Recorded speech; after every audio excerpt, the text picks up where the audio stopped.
Our reliable or unreliable narrator sits at the mahogany desk, shrouded in the dim, trembling light of the flickering gas lanterns. In a moment of rest, his gaze is drawn to the stone hallway just beyond the open door of the room that he came from, where the lanterns sputter in a futile struggle against the encroaching shadows as they run out of fuel. Those shadows almost seem to pulse with a life of their own, stirring within him an unwelcome nostalgia. The memory of the conqueror of the clouds, its steel skeleton visible through the glass elevator as it ascends and descends from the ship's core to the opulent ballroom above.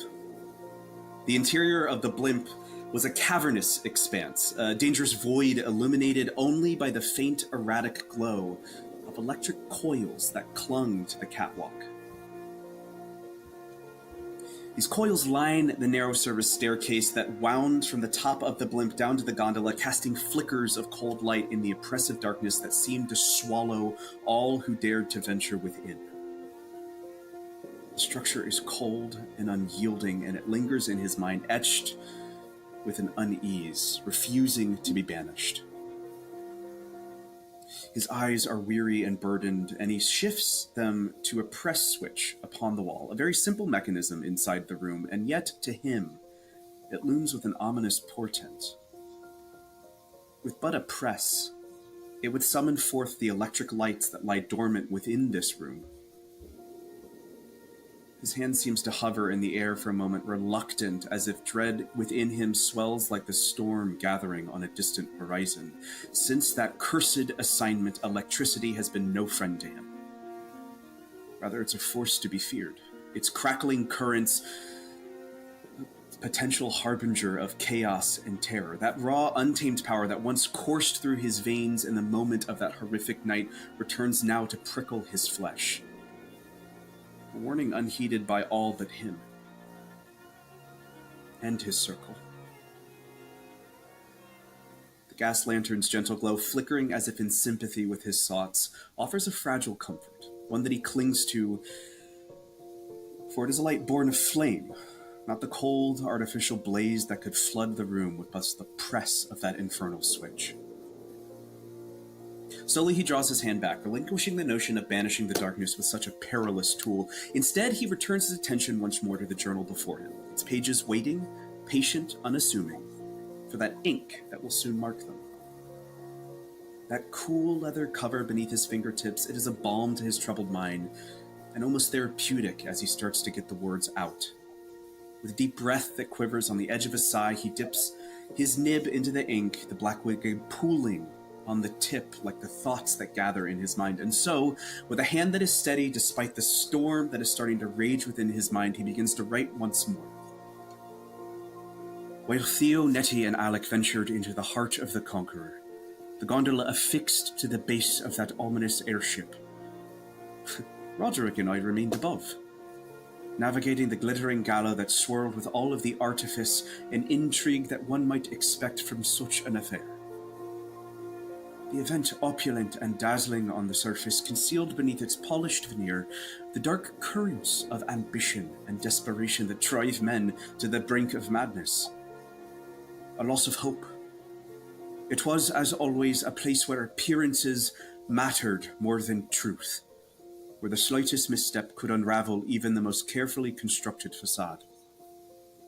But Roderick, ever the consummate performer, was in his element.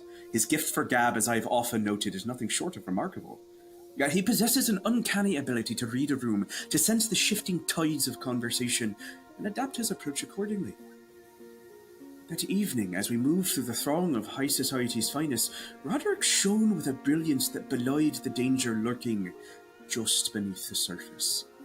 He knew precisely when to flatter, when to cajole, and when to let his silence speak volumes.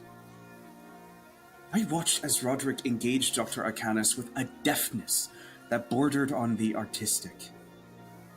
Arcanus, for all of his self-importance, and a familiar sort, found himself drawn into Roderick's orbit, their conversation a delicate dance of wit and intellect, yet Roderick played his role to perfection, socially guiding the exchange while allowing Arcanus to believe he was in control. A performance, I must say, that ranks among Roderick's finest to date. And the shift kind of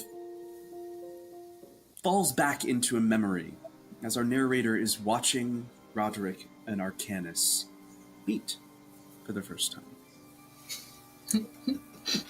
Oh, so I heard that you were looking for me. The slip of a man that Roderick is, that Arcanus is, kind of that tight black beard, slicked back hair, and something familiar about him that is scratching at the back of your mind. Well, fellow performer, what brought you aboard our ship? So if there's something familiar about him, can I try and think back to what I would remember him from, or what makes absolutely him familiar? What skill are you looking for? What do you think you would do in this moment? Question. What about this man are you trying to latch onto? Just his facial features, his physical features. I'd say probably focus if I could. I'll allow it. Details. I'll say this is a lower stake roll. The only thing is that the only thing at risk is the flow of conversation. But yeah, I'll say it's a relatively low stakes roll. All right, I just got that is gilded though. Well then heck, let's use my drive that I have as well. So I'll roll 2. And I got a 5, so we'll take the 5 and ignore the gilded 2. Okay, mixed success. There are a couple of quick things that you note about him. Outside of his kind of almost sunken features, outside of kind of how tight his body is, and he's almost drowning underneath all of his clothing. There's definitely, and you're familiar with this, the amount of layers that he's wearing at this point, he's hiding something. Like there's something about him that he's kind of masking. That's the first thing. The second thing that you note, both his beard and his hair are very clearly dyed. They do not match its natural color. There is something about him that he is trying to mask. In fact, as you start to kind of look closer at him, there is a hint of makeup kind of all across his face. Whether that's vanity or something else, you're not entirely sure. Okay. The other thing you note in this moment as your eyes are kind of flickering around the space is that you do see Carcosa kind of standing by the bar talking to a woman of kind of high rapport in the back. She's beautifully dressed. And there are almost similar features between Arcanus and Carcosa.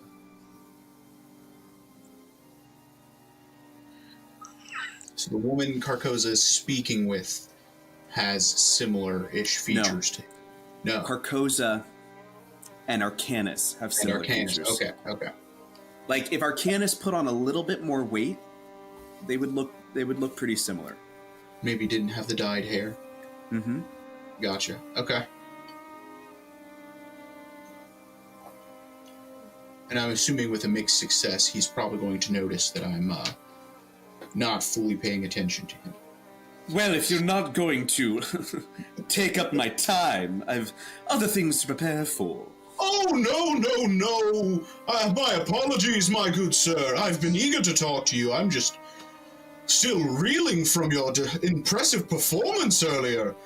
This magnificent power that you've shown off. Again, my apologies. Tell me what you think. Tell me all of it. Well, I'm not sure what to think. I've never seen anything like this before. The beautiful color, straying from the typical reds and yellows that we see in our lights to that blue, that magnificent, beautiful blue. I think I'm going to have to change my performing outfit to match that wonderful color. Go ahead and make a sway roll for me. All right. can do. We'll go with a 5. Okay. In that moment, you actually watch him. When you mention the change in costume, right? He's wearing opulent reds and golds that kind of match more of the wood tones and the carpets, and like he's a part of the Conqueror. You watch in this moment him kind of like look down and just kind of like very briefly touch his outfit, as if he's like, "Fuck, I picked the wrong color." Like in this moment, you kind of like put him off kilter. You put him kind of like he's maladjusted to the space at this point. He's now starting to feel a little uncomfortable. Well, it's, red, blue, the beautiful primary colors. It's more of a callback to, an earlier time of what resource could be. The transition from flame to electricity, lightning, Yes, of course, I understand entirely. I thought your outfit was spectacular. Oh, thank you. Always good to have a little bit of confidence boost here in these moments. I must say, I really love your top hat. It really crowns your head nicely. And I'll do a little flourish to him when he says that. Oh, any tricks in that hat? Well, that's actually what I came to look for you for. I received your letter, and I'm aware that there was a possible slot for me to perform tonight, and, I was coming to follow up on that with you. Well, thank you for gracing us with your presence. There are a couple of things that I would be more than happy to put a man of your station in. Have you seen our sleight of hand professional? You'd be easily fitting in there. And there's he's very clearly trying to play some sort of status game with you. There's a level where he's trying to almost put you in your place and put him above. And I will say this is kind of a carryover from the read before. Okay. Well, to be honest, I think we're both aware that that's a bit below my talents, but I wouldn't want to distract anyone from someone as magnificent as yourself. I was thinking perhaps I could be your opening act tonight. Oh. You would like to be my opener to the bending of reality? Or are you speaking more about my lecture that I will be giving here? And he pulls up, not a wristwatch, he pulls out a pocket watch, because wristwatch doesn't exist. He pulls out a pocket watch, he goes, it'll be getting here in the next 30 minutes or so. Which would you prefer to warm up the audience? Much my thing, but I was thinking maybe your bending of reality tonight. You could use someone to warm the crowd up for you and make sure they have their full attention when you unveil your performance. Oh. We had a comedian who was going to come up and do a warm-up act for me, but I could very easily just swap her out. And he kind of gives a very quick gesture of her fingers, and he's totally down for you to open up for him. All right, that's what I'm talking about. If you need someone else to walk amongst the crowd and the guests, I think that comedian will do a fine job. Go ahead and make a sway roll for me. I'll give you a sway roll, a read roll. You don't have to continue. We're going sway 100%. Okay, amazing. I'm going to use my my extra gilded die. Okay. I'll say this orange one is my gilded. All right. We'll take a gilded 5. Amazing. Big success. He looks around for a moment and says, since I've got a bit of time to kill, it would be absolutely wonderful if we could perhaps coordinate our efforts. I wouldn't want you to flub up or, take the stage. This is, in fact, my evening. Well, of course, and I wouldn't want to do anything to negatively affect your appearance. I love your professional courtesy. Would you perhaps like to join me in my room? I can give you a sneak peek at a bit of the few things I intend to reveal. I would love to do that. Perhaps that would give me some time to make sure my outfit is up to standards as well. Well, come with me, dear Roderick Periwinkle. Look at a few things I might be able to show you. And he just begins to walk down. You guys are kind of meeting in that main center area down by the hallway, or by the dining hall, kind of right around the corner. He leads you back into what would be living quarters of the ships. All of these kind of guest rooms that all have open doors to them. So you can kind of see people starting to prep for some of the lectures that are coming up. You see a small mousy professor with kind of thick curly hair, bottleneck blouses, a small woman who you saw Nettie speaking to earlier. She looks like she's unpacking things, and she's wearing massive black, actually you would have encountered material, like rubber gloves kind of all the way up to her arms as she's like taking things out of pouches and moving things around and uncrating objects. You see, and by the way, you walked past periphery guards. So currently this area is off limits to the rest of the ship. You'll see what appears to be, it says like outside there's a placard that's like meet and greet Arcanus at his first lecture or something like that. I mean, it's kind of pretentious. It's like a blicky blouse meet and greet is kind of what it looks like. Only at 6, 7, and 8. It's like their times. And he leads you back to one of the more opulent rooms. Before we get to his room, I would like to be, as we're walking with him, just taking notes of any locations or spots that the guards particularly hang out at, or some maybe darker hallways that I could possibly use to come back here. Okay. Go ahead and make a... this is probably a survey roll, is what I would say in this moment. Or you can attempt a different one with a higher risk of kind of threat. Is there any way that I could use hide, since I'm looking for spots that I could hide, potentially? Yeah. Convince me how you do that in the scene. Tell me what that looks like.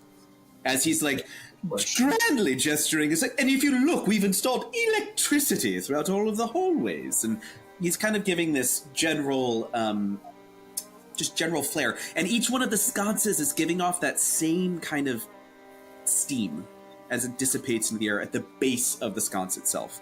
I would say that as he's doing his flourishing and everything, instead of just kind of looking around, I will actively try to, like, when he's turned this way, I will actively sneak over across the hall a bit and physically move to the locations that I think could, so I can get a better view instead of just staying where I am and trying to rely on my eyesight alone. Absolutely. Go ahead and make that hide roll for me. I'll say this is sort of mid-level as far as just risk in general. He's still attentive, but he's very much into what he's doing. All right, we are gonna use a drive. Let's see. I got double fours. That's nice. Double fours. Okay. By the way, this is something to know. This was an error that I made last time. Okay. Critical successes are double sixes only. I misread. Okay, then I got 5. On my part. Well, actually, hold all of the rolls from last time because that was my error. But from this one, I will give you the critical success as a gentle. Everybody will get one of those errors, and then we're going to switch over into the full critical success. Okay? Because I'm feeling generous. Thank you. Not a problem. Couple things that you note. The first thing that you note, outside of the sort of mousy professor that you saw, there are 2 periphery guards standing firmly outside that room. Not like, and not trying to hide it, it is like they are stationed there, and you actually see one kind of inside, both helping the professor, but also kind of arranging the chairs in a very specific layout. So there's distance between the chairs and where she's performing, and then kind of like a, what are those called? The rail with the fucking, you guys know what I'm talking about. The balusters with the rope. Thank you. I don't know why I couldn't come up with that word. But it's like red velvet. It's not really a rope. It's like one of those like really nice... like scansions almost? Thank you! That's exactly the word I was looking for. I don't know why I couldn't come up with it. Then there are all sorts of kind of broken off hallways from this main hallway that's so it's like main hallway, room, hallways, and it appears that there are more rooms that go down.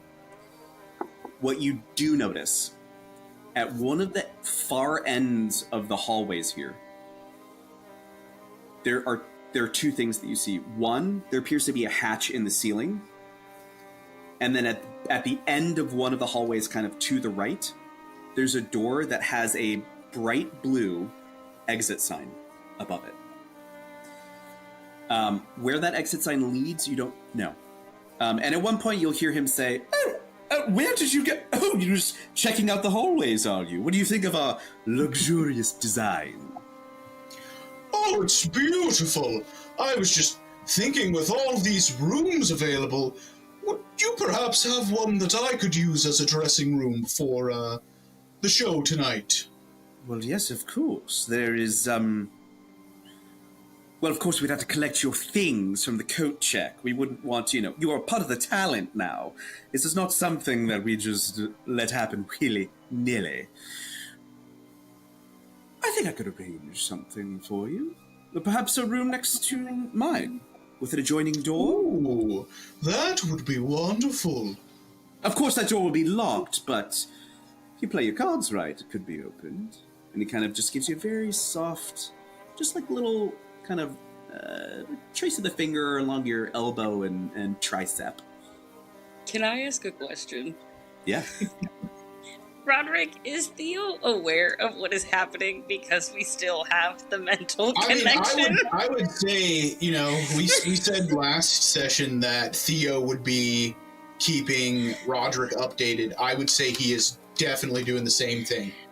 Can we get a glimpse of that conversation of what's happening right now for you, Roderick?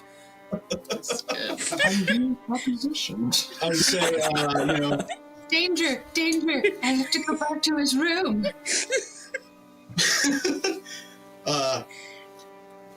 Trying to get in close with the magician. I think I might be able to sneak into his room later and see what he's hiding in here. Okay, I think the man might be flirting with me now. Could be a good thing, though.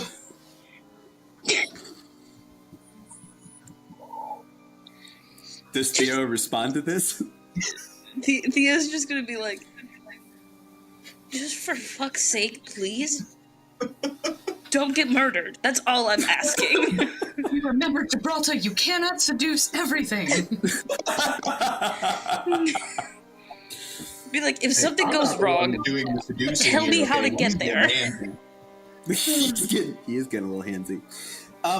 And we're going to cut to this room that you're in. He's going to gesture to a door kind of next to the door that you guys are entering. He's like, room 409 might be perhaps the room I put you in. But come, 410 awaits.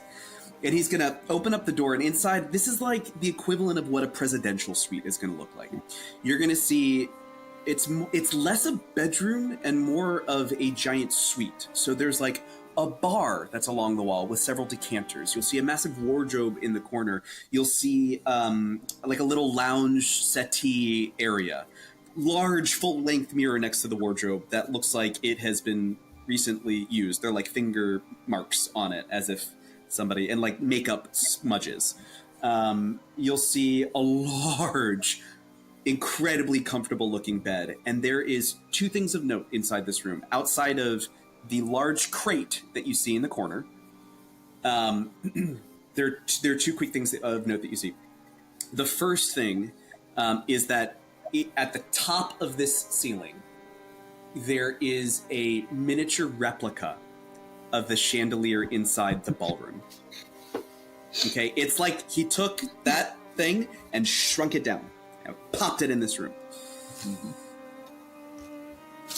There are mini versions of the sconces everywhere, all over the chandelier, and they are active. They are brightly lit, and it is like a night sky inside of this room.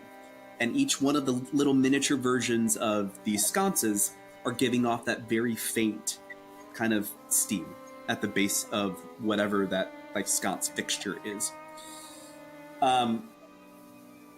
The other thing to note, there is a balcony in this room. On the far side of the wall, it is just a wall of glass that is looking out into the sky. There's a small railing outside with like a small kind of like beach chair, almost. Like an Adirondack is more kind of closer to what it looks like. And it is firmly fixed to the balcony itself, right? So that chair is not movable. So there's a wall of glass, and then it goes into a like legit balcony where you're out in the open air? Yes. Okay. Yeah. The other thing to note, directly by this door is like a small kind of, it still decorates the room, but it is like utility and function. So it still kind of matches the general decoration of the wall. Is a small box that has a latch on it and a padlock, and it says "in case of emergency" on it as well.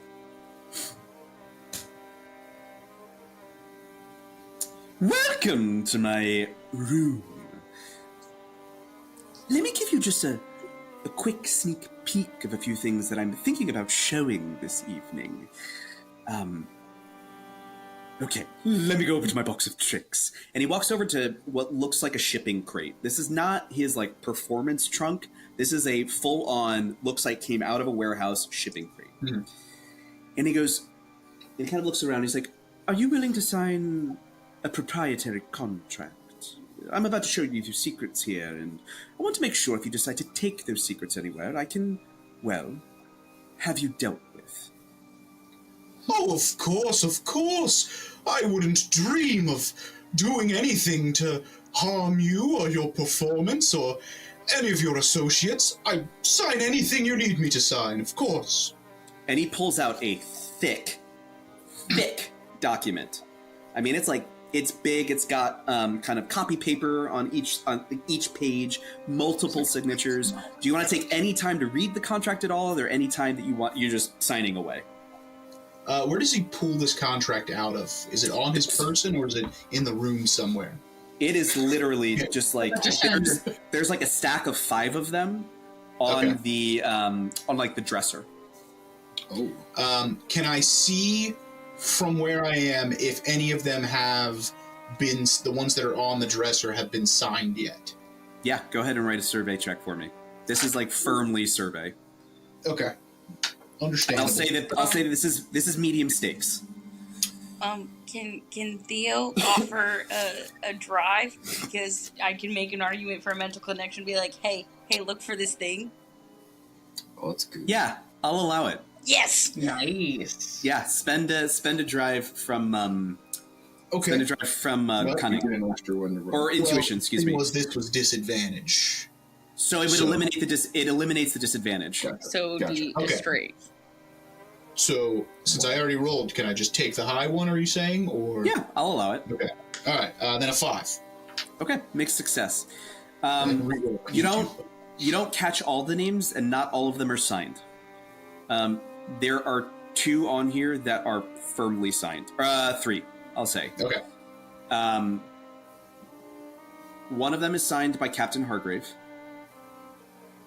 One of them is signed by Nicodemus. And the third one is signed by, you just see Thorn. You don't see any other name other than that. Fuck. Okay, and as I look at those, I will say, oh, it seems I'm part of somewhat a special group that you're willing to show this to. I see only a few of these agreements have been signed before. Well, I must say, I didn't think you cared for me like this already. Well, you're certainly a card-carrying member of the Society of Magicians, just like myself. And of course a part of that Society of Magicians, that when you reach a certain status, you start to share secrets. And you get the sense that this is more about him basically flexing on you. Yeah. You're getting the sense that he is like actively being like, you might think you're good, but I'm fucking better. And here's why. Like this is like an ego thing. Well, like I said, anything to get to take part in this wonderful show of yours. And I'll start signing all his paperwork. Okay, as you start to sign the paperwork, he's going to start going over to the crate and start pulling things out of it. Are you trying to watch him pull things? Because he's like pulling things out and like putting things back in. So he's like, he's clearly looking for one specific thing inside this crate. No, I will definitely, I don't care what the agreement says. I will be watching him and just kind of signing it wherever it looks like it needs signed. I'll let you choose an action here that you are. Tell me how you're trying to sneak a peek.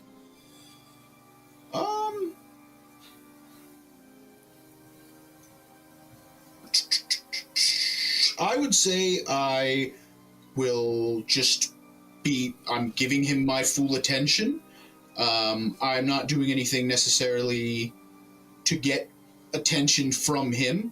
Just I want it to appear that I am focusing on him and giving him my full attention like he wants. I'm very interested in what he's trying to show me. Yeah, I'll call this a hide roll. Okay. For something like that, you're basically you're doing misdirection, right? You are essentially trying to trick him. Okay. Got a 6. Oh, fuck yeah.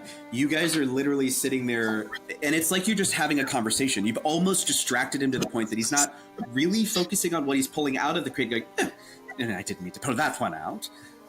Be sure to sign page 69. That's the best one. And like there are like little things. He's like dropping kind of it. All of this is very much. He's a narcissist, like through and through, and you are playing to that. Yeah. I'll say with a 6, you see pretty much everything he pulls out of the crate. He pulls out some costume parts. You'll see he pulls out what appears to be like a box that has some sort of long pipe extending from the back of it, and it's got 2 massive wheels on the top of it. It's hard to kind of tell what it looks like. And on the back of this box, there appears to be like almost the size of the sconce. Like something about that big, like an indentation into the box itself. He actually pulls out 2, the wheels on top. He kind of like, I meant to replace this earlier. And he's like, replaces one of them with another sort of wheel. And there's like a thin black tape of some kind on the inside of the wheel. It's kind of hard to tell exactly what it is. He pulls out what appears to be like a magician's orb. Where, like, kind of the old fortune teller stalls at the carnival, those like glass orbs. This one is already giving off a very faint blue hum to it almost. And it has another one of those kind of base pieces to it that's already giving off a little bit of that steam. You can kind of gather that it's similar to whatever other fixtures are in the space. You see... what other things do you see? You'll see that he's pulling out remind me of a projector, because there were flame-powered projectors that would show the images and stuff during this time period for sure. So, in this time, they're just getting on the cusp of like photography, right? They're just getting on the idea of what, but above table. 1,000%. Okay. You have never seen anything like this before, but 1,000% as modern day individuals, that's what it looks like. It's okay. But you are like, what the fuck is that? Gotcha. I will say, yeah, we'll leave it at those 2. The last thing that he pulls out is one of the sconces from the walls. But this one has been fitted slightly differently. At the end of this, you actually see he kind of has to set it on its side. Because at the bottom of it, there are basically 3 prongs. And when you saw the box with the wheels on it, the projector, similar kind of, they're like inside that indentation, there's like like a socket, essentially. And he goes, "All right, have you signed everything?" I will flip through really quickly and just make sure, and I'll see, oh, I missed a spot. I'll sign that real quick for him. The one that you signed directly above that says, if you share any of this information, you will be hunted down and you will be put to death. All right, cool. You signed my name, didn't you? Alexander We go after Fairchild. Alexander Fairchild? Okay. Sorry, that's my real name. Don't let anyone know. And he goes, "All right." I'll sign it and I'll hand it to him. I'm like, oh, I'm just shaking with excitement. And he goes, "Do you see that little button on the wall?" I will look And where he he's kind of pointing. gestures over to, like, there's like a little plate that has like one button is out and one has been pushed in. He goes, "Go ahead and push it." Oh, you're giving me the honor. How kind of you. "Well, I want to see how deft you are." I'll go over and I'll push the button. Okay, all the lights in the room go I'll out. do it a little playfully as I go to push it. I'll kind of stick my finger around it before I push it in. I'll make Amazing. sure I'm making eye contact with him as I do that. Fucking love it. All of the lights in the room blink out. So you are standing in darkness. And I told you it was dangerous. the only thing that you see is the table, the sort of sconce-like object that's sitting on the table that's being uplit because it itself is the only light remaining in the room. And Arcanus is kind of standing over it. All of his features are now stretched by shadow. And he goes, "Come a little closer."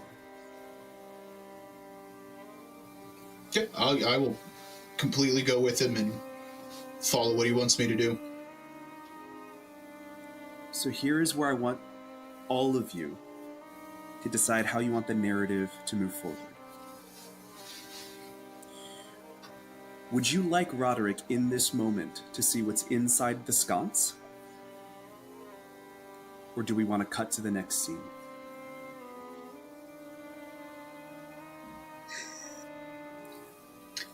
I think we should cut to the next scene to add a little. I think I we cut think to it the adds scene, to the move to suspense. other group.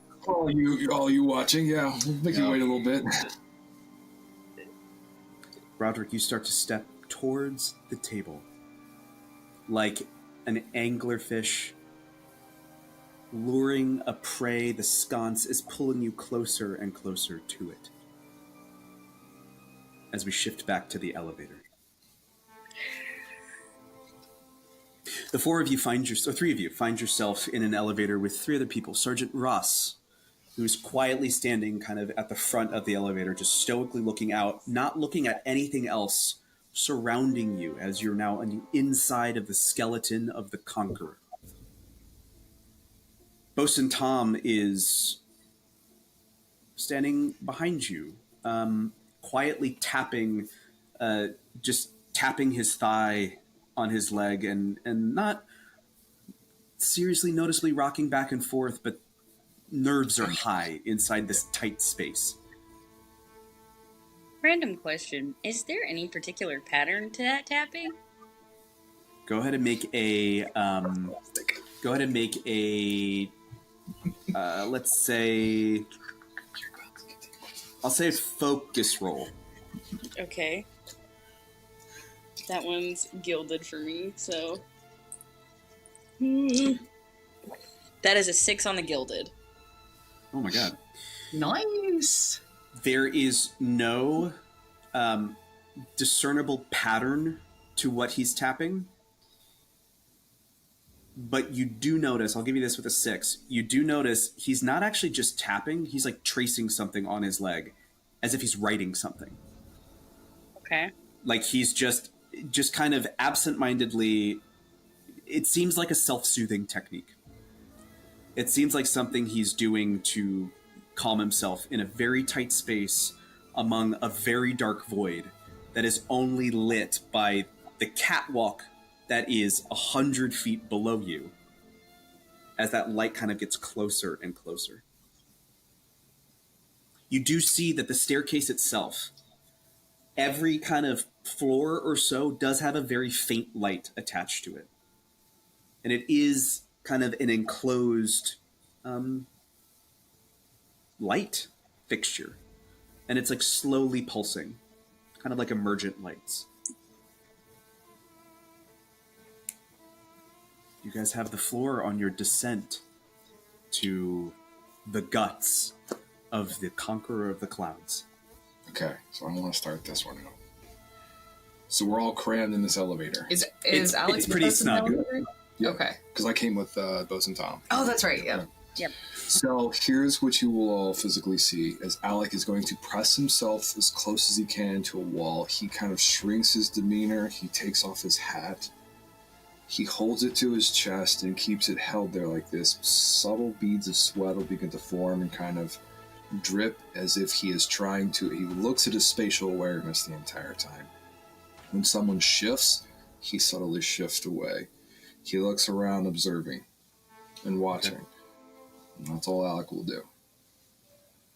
Currently. Nettie would like to focus on what the bellhop is doing so she could remember how to use the elevator if she needs to later. Amazing. Make a survey roll or a focus roll as you're attempting to basically lock something into memory. Or I'll give you a control roll as well. Going to focus, and I'm going to spend a drive, and one of them is fielded. Wow. Well, do the double... No, the doubles don't work on anything. They're not... It's only a critical success on You six. get it. You're going to get a free double once. You're getting a free double once. After that, it's double sixes or a critical I'm gonna success. take this. Okay. I'll take this as the free double critical success. As the free critical. Okay, so you get two things out of this because you get the successful kind of taking it exactly how this thing works. And it's like a brass stand that has a wheel on top, and the wheel itself has 3 pies to it that basically say 1, 2, 3. Currently, the lever is pushed all the way down to 1, which is why you're descending to 1. On the other side of it, there's like a hand crank that you get the sense that that's kind of like an emergency stop. Because you've seen a few steam-powered vehicles. Not many, though, right? You've seen them on the front because they help move things front. So there's a very similar mechanic. So the elevator itself has the ability to stop anywhere inside the tube. The final thing that you get, there is a key on the bellhop's hip that he has to stick into the crank itself in order to get it to go. Okay. But you firmly know how to function this elevator. Like, you know the gestures that it takes to do it. You get the alarm system, like the kind of ring that indicates that an elevator is coming. Like, you kind of understand the general mechanics of this thing. If I decide not to continue with this Candela thing, I can be a bellhop and... In real life, correct. It's like a retirement. I know, right? That's my retirement. Theo, is there anything that you want to do? As both of those things are happening, Theo will kind of do the glance over at Bose and Tom and then kind of go back to Sergeant Ross and be like, well, is there anything that we need to know before walking into whatever we're about to? Sergeant Ross is going to look over her shoulder. She'll look over her right shoulder because she's facing out. And she is going... doesn't really break eye contact from the door itself. There's like a rigidity to her in this moment. Like, if I move too suddenly, we might fall out. Like, she's also nervous about this contraption, but she's hiding it a little bit better than Tom is. And she says, well, medical assistant, since apparently that's what the heroes are on the front now. One of the staff members was... Only Theo. Oh, She that's has good to know. beautifully deft hands. Mm-hmm. Great assistant in surgery. Knows what all the things are called to. Lovely. That's good to know that you have such good help here. Theo's On going to the smack ship. you for that later. There was a member of the staff that was injured in the display above. The current doctor on the ship has no idea what is taking over her bloodstream. We have managed to staunch the blood here for the moment. She is currently tied off at the arm. It's entirely possible that she might need to be amputated while on this ship. You need to understand that there's some kind of blood poisoning we have not seen before. That is the information that I have. I am simply a periphery officer.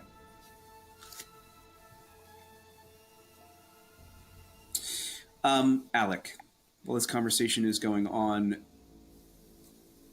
as you're coming down the elevator, as you're observing everything, you notice that at like certain points, the glass on the outside of the elevator seems to frost for a second and kind of unfrost. You notice that it kind of condenses in some point in others. You are surrounded by gas. And you are surrounded by gas that is either being cooled or heated, depending on the elevation of the blimp itself. Go ahead and make a survey or sense roll for me in this moment.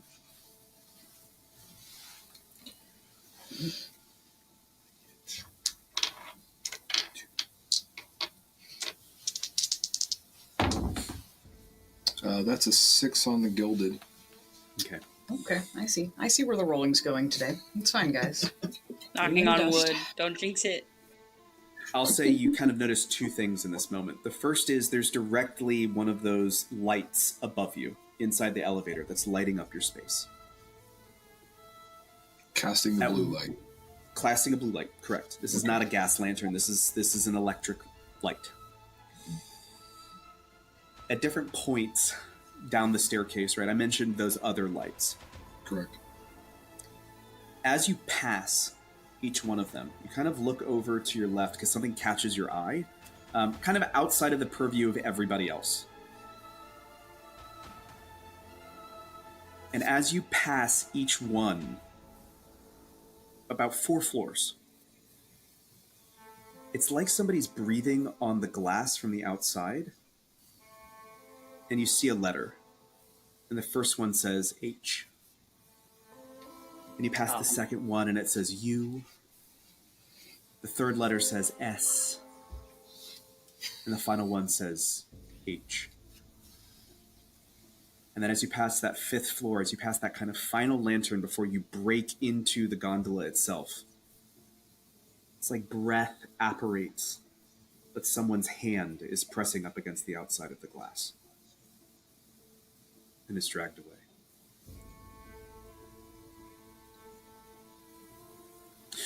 You now break into the bottom of the gondola. You hear a familiar shing as you kind of hit the bottom of the floor, catching on some sort of coil system underneath this pneumatic tube. The door the bellhop grabs the handle and opens up the door, and he's like, all right, down to the gondola, get on out. And he kind of like ushers you guys outside into what appears to be a very utilitarian space. This is definitely the bowels of the ship. This is the location where you can assume where the brig is. This all steel wrought iron. There's nothing fancy about this. There are iron bolts and steel bolts that are kind of holding the ship in place. And it's clearly very decorative from the outside. There are windows that you see. There's a large set as you're stepping off the elevator. There is a large kind of almost like a garage door that you see kind of on the backside that's been firmly locked down and almost bolted into place. And this entire space is lit up by those electric lights. It's almost brighter down here than it was above. It's harsher, it's colder, it almost feels like it's pressing through you. Alex, specifically you, as you step off this elevator, it's like you're pushing through a veil. It's like you're kind of treading through water before you actually hit the kind of flooring of the gondola itself. To your left, as you step off the elevator, you hear the sound of plates clinking together, of a chef shouting something along the lines of, "No, I told you it's a flambe! I told you not flambe it! We're about to do, prep for dessert!" You hear just like angry commands that are kind of barking off to the left. You see servers kind of cycling in and out. the elevator was in use, so they all kind of glance at you guys, kind of in a pissed off way that they now have to make this full ascent up the stairs. You see two periphery guards on the far side with what appears to be some sort of security checkpoint to where these servers are kind of funneling in and out. The other thing that is noticeable in this space, you all have been aboard ships. You all have been aboard just vehicles in general that are powered by something other than wood or just the everyday horse or human. There is and that sound is very familiar to you all. It's kind of that chugging that you're used to. There's just a very faint hum that is an undercurrent to the sound in this entire space. Whatever's moving this ship, not technology you've seen before or familiar with. Sergeant goes, okay, come with me. We must go to the crew quarters. As you start to walk down the hallway on either side of this ship, that hum gets louder for a moment. As there are two rooms that are flanked by two periphery guards on either side. Sergeant Ross comes to a door that a periphery guard is standing in front of and goes, I am getting through the door. We must get to the staff member who is in trouble. I brought a surgeon. And she leans forward and whispers something in that periphery guard's ear. And that periphery guard nods and turns around and takes a key out of his pocket and unlocks the door. Can I try to listen into what was said? Absolutely. Go ahead and give me a... let's see. What do you think? How are you trying to listen in this moment? Are you extending your senses? Are you physically trying to hear? Physically want to like try to listen into what was conversated about. Okay, I'll give you a read roll on that if you agree to it. And this is pretty low stakes. Come back here, lucky dice. Wow. I have a 6 on the non-gilded. Okay. Because I rolled 2. 1 gilded, 1 non. You very distinctly hear this is some kind of passcode to get through the door. And the passcode is Arcanus is a shit. Okay. Yes. Yes. And you proceed on into the hallway above. Two things of note here. Directly at the end of the hallway, you see kind of a large wrought iron door with a kind of circle window in it. And directly upon that, you can very clearly see the back of Captain Hargrave's head and hat. Kind of you see the cut of his uniform, the epaulets that he's got off every shoulder. And you catch a glimpse of a wheel. So you can kind of firmly assume that that's the cockpit just beyond it. Directly to the right of that door. So if you're facing the door this way, directly to the right of it, there's a little sign above that says exit. That's kind of lit by a very, very faint glow. To your left, there is a room there. You can see a wall. The wall looks a little taller than the rest of the hallways. It kind of looks like it punches up into the ceiling as opposed to stopping at the ceiling. And that room to the left takes up a majority of this hallway. Directly to your right, that's where she leads you. And you hear screaming coming in from the background. And not just screaming, but kind of like low moaning. It's going back and forth between lots of things. And walking out of the room is a man who's very clearly dressed as a doctor, long white lab coat. He's got the reflector circle on top of his head. He goes, look, I did everything I could. I'm just trying to make her peaceful, and not even the morphine is taking hold at this point. I mean, she is in a lot of pain. Who the fuck are you guys? And he gestures to the remaining 3 of the space. And Ross turns around and, please, give us your credentials.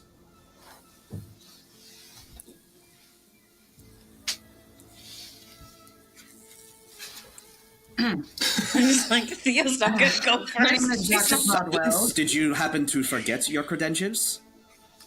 I didn't know if she was speaking to you or to us, because my name is Dr. Caldwell. I am university trained. I've been on the front lines. As you can see, several accolades for different surgical and different developments. I have a few questions for you before we start. Did you use lye soap before you scrubbed in to start taking care of her wounds? I'm sorry, you think I had time for lye Alcohol soap? at all? Any type? No, she was No bleeding alcohol? profusely. I managed right. to stop the flow of blood. I'll turn to Theo and be like, we will need to implement infection protocols. How much morphine did you give her, and how much does she weigh? I'm sorry, do you see a scale? Do you think I took her to the fucking kitchen and got a meat scale back there? No, ma'am. I don't know how much she weighs. I'm trying to solve a problem here. She was bleeding profusely when she came down, and he kind of gestures. His arms are just like covered in blood. Way more blood than what you would anticipate from a glass shattering at this point. You notice that he's got a little bit kind of on his neck and on his face like it had sprayed at one point. You see, what was the other question that you asked? How much did she weigh and how much morphine did she give? Gotcha. He goes, look, I've been through about three 30cc doses of morphine at this point, which is 3 times the normal amount that you would give to somebody who is in this much pain. You know, if she were anybody else, I don't know how she's surviving this. Her heart would be stopped. It's okay, not everyone is calm and cool and collected under pressure. If you'll please go forward, I will attempt to examine the patient and see where we are. I won't have any part of this. And he proceeds to walk away. You step into the crew's quarters. This is very familiar. It's very similar to some barracks that you guys have seen. Just happens to be, I was going to say underground, but this is not underground, up in the air. There are cots kind of everywhere. It's similar to a surgical room as far as distance and space. You see trunks at the end of the bed. Not every single one of these is being used because they're all meticulously made, but nobody's intending to spend the night on this ship.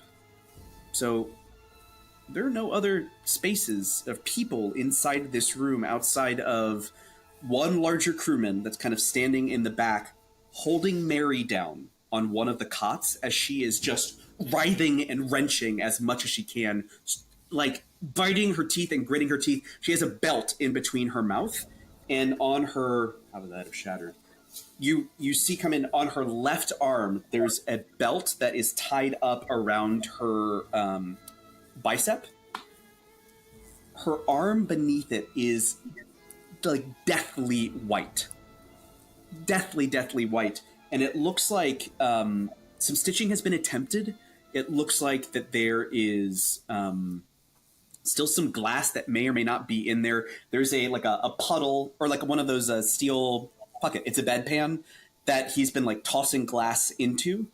And she's still oozing blood from what appears to be like a ragged cut up her arm. Okay, so here's what I would like to do as all this is taking place. I'm going to have my journal open. I'm going to pull out my pen. That is actually a bleed detector, and I will be using it to write in the journal. The page that I open up in the journal will have the copper planchette, like just behind it, so that it's out of view. I also would like to look at the table to see if there's any type of like, I don't know how I would play this, but is there any type of like spiritual arising, like her soul or her spirit kind of trying to leave? Okay. Or if there's anything around. Yeah, first and foremost, go ahead and mark bleed detector off your inventory list. That is your first item of the evening. The second thing that I would like for you to do is in this moment, are you attempting to do bleed first, or are we doing sense first? I'm just keeping the bleed detector out to use it. Like, I want to keep it as part of the repertoire, essentially. So you've not activated it at this point. Not yet. You've got it. Okay. I just want to have it at the ready, so it's as inconspicuous as possible. Go ahead and roll a sense roll for me. I think this is firmly in sense. I'm going to spin that free Gilded die we got awarded.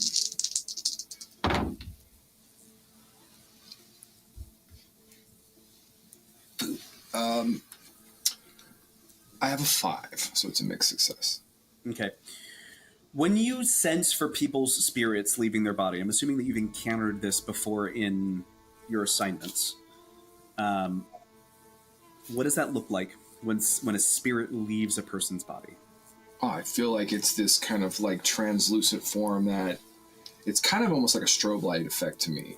So when they're writhing, you would see kind of if it is attempting to go, it's going to kind of like do that, before eventually when the time has happened, it'll just kind of rise up and turn into kind of a spirit being, a celestial form, something like that. Okay. And did you spend? Remind me what the roll was. It was a mixed success of a 5. I have 2 4s on the gilded and a 5. You will take a bleed mark. Gilded 4. You will. Oh, yeah, a 4 and a 5 are the same result. Yeah. I will definitely take the gilded 4. Okay, so you get a drive back. Okay. Yeah, you will get a drive back. You still get You're going back even if you didn't spend it this turn. Yeah. If you Yeah, spent it, even if you didn't spend it, the gilded die just gives you a drive. I think you actually should have gotten one on cunning earlier too. That's okay. But you didn't. That's okay. We're learning. Okay. You definitely take a bleed from this. Oh. For 2 reasons. The first is there are electrical lights inside this room, and the moment you open your senses, spirits pop up underneath them. Yeah, okay. The second, I'll say there are actually 3 reasons you take the bleed. The second reason you one. Yeah, it's just Okay. one. It's just gonna be one for this. But it's like you were being assaulted all at once for something you were not prepared for. Sensory overload. Correct. It's like way too much sensory input for once. Similar to that kind of blue veil that you saw before. Right. This time, instead of like that whole veil covering your face, it's like there are needles pressing into your brain at like rapid speed. So it's like boom, boom, boom, kind of sharp pain behind your left eye. The second thing that you see and sense is that as she is writhing on this table, right, that arm that's bound, it's actually been bound to the table itself. Everything below the belt on that arm, you watch as it is like a spirit that is reaching out and grabbing for things to like pull itself away from what is happening on the table. But whatever that belt is doing is keeping her here. Okay. So it's like the arm that's injured is bound to the table. Spirit is like trying to yank itself out, but can't. The third and final reason that you take a bleed, directly behind you. Remember I said there were like needles before? This is like you sat down on a bed of nails. And instead of you laying on a bed of nails, it is like it's being pressed into you. Okay.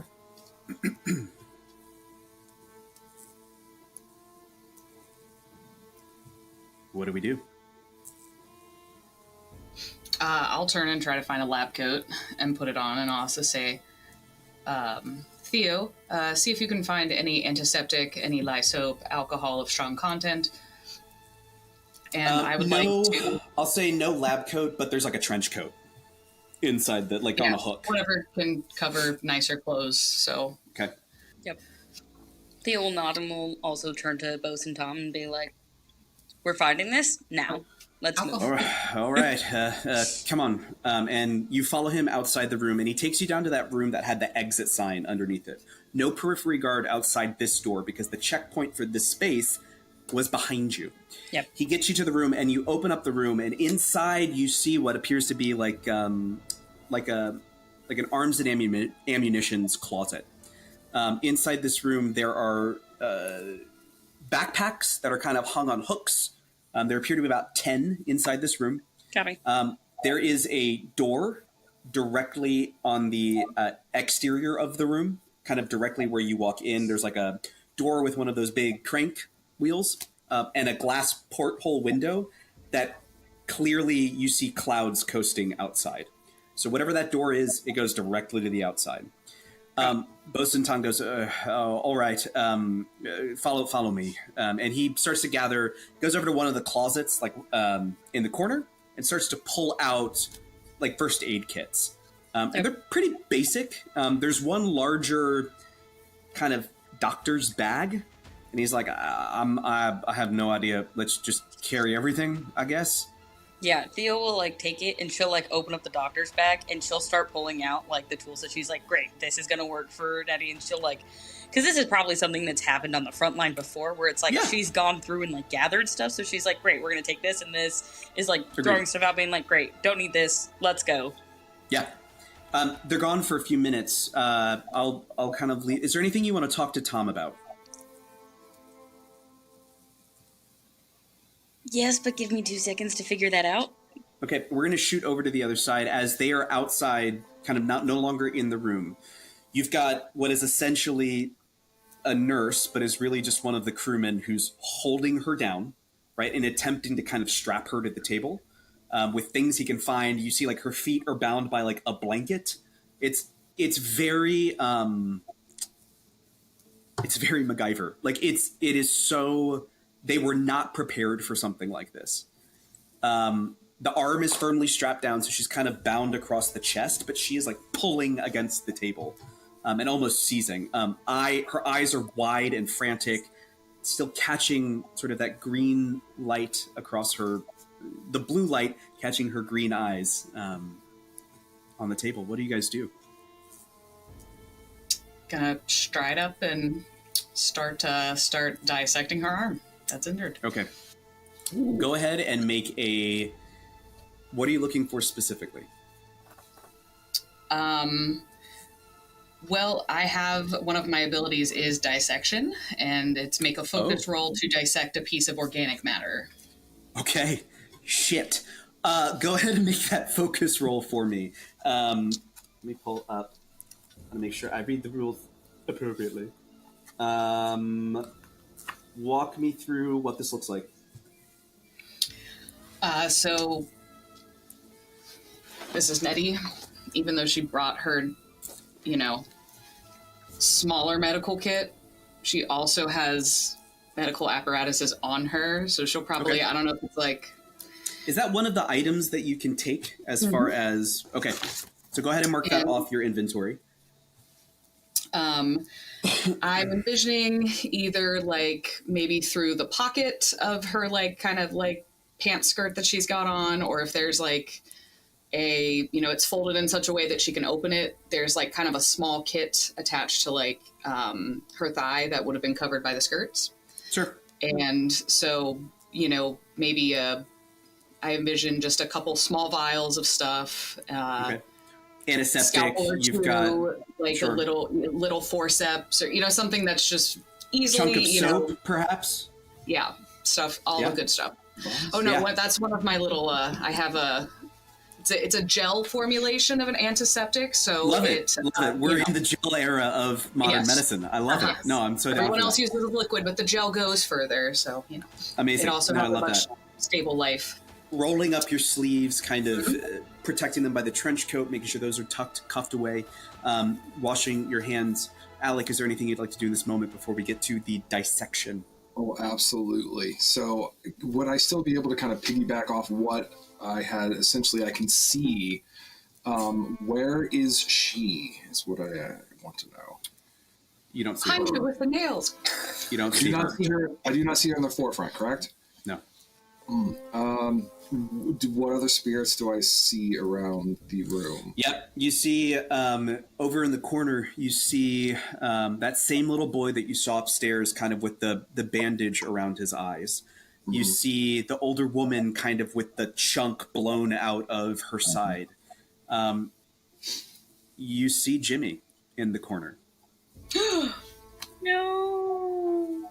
The same kind of crinkled face that Yuvi has, but on a younger side. No beard, mop of curly hair. Yeah. I'll say those are the three kind of ones that you take in rapidly. I know, right? My heart. Here's what I'm going to do. I don't know how this is going to work. This is going to be good. I want to use Commune, which will give me a rain mark. Okay. and I'm pretty sure it allows me to communicate to nearby sentient phenomenon. In order to communicate with it, I got to make a sense roll to open up the empathetic or telepathic communication, and I get to ask a question. On a success, I would get an answer. On a result of 4 or 5, the phenomenon gets to ask a question in return. Okay. Because I'm conflicted. In my head, I'm looking towards, you said it was Jimmy or Timmy? Jimmy. I'm looking at Jimmy to get a look at, like, looking into his eyes. My thought process is essentially I don't know if cutting this arm is going to do anything to save her, and we may just maim this person if we do. So I want to use that. I will take a brain mark, and I will attempt to communicate with him. And it will look essentially as if he's trying to say a prayer over the situation. As he kind of bows his head slightly and says, was it Timmy? I forgot. Jimmy. Okay. Jimmy. They're twins. They're twins. It's hard. So, what was it again? Timmy had the mustache. Jimmy is the clean-shaven face. So who am I? Let me write this down. Jimmy. I'm talking to I want to Jimmy. make sure I get this right. Mop of curly hair, no facial hair. Thank you. Twins. So I look towards Jimmy, bow my head, say this prayer, and I say, Jimmy, are we doing the right thing? Is the question I would attempt to ask. I will roll a sense roll. Are we doing the right thing to save Mary? Is that the question? That would be correct. Okay. So you roll a sense roll. You take the brain. So take your brain mark. Yep. Done. As you're focusing the needles that are in your brain kind of on him. On a success, you get an answer.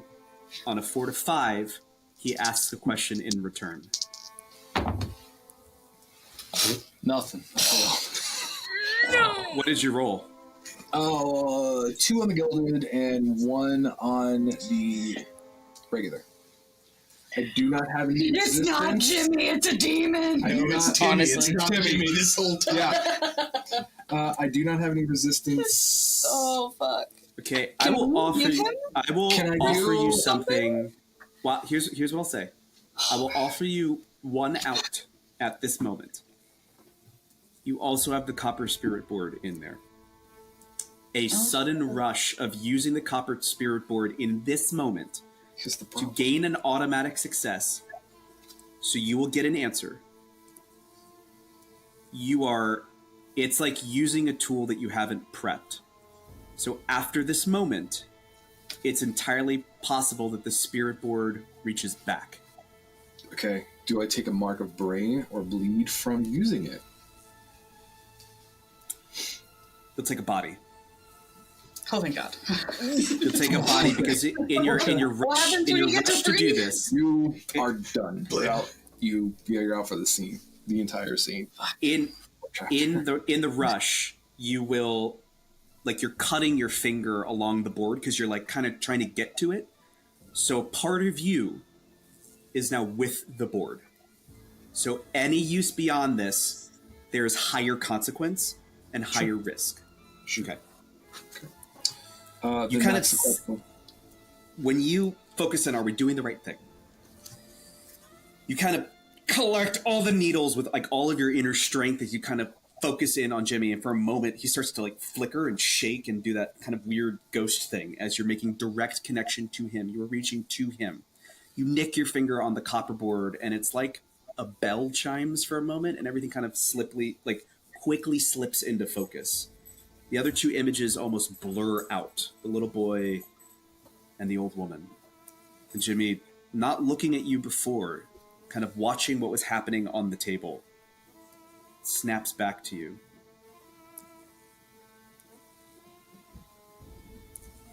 Ooh. How do I want to answer this? Because this is so rushed, he's going to give you an answer in the form of a question. Of course he is. But the question itself is the answer. Sure. Did you find the worm?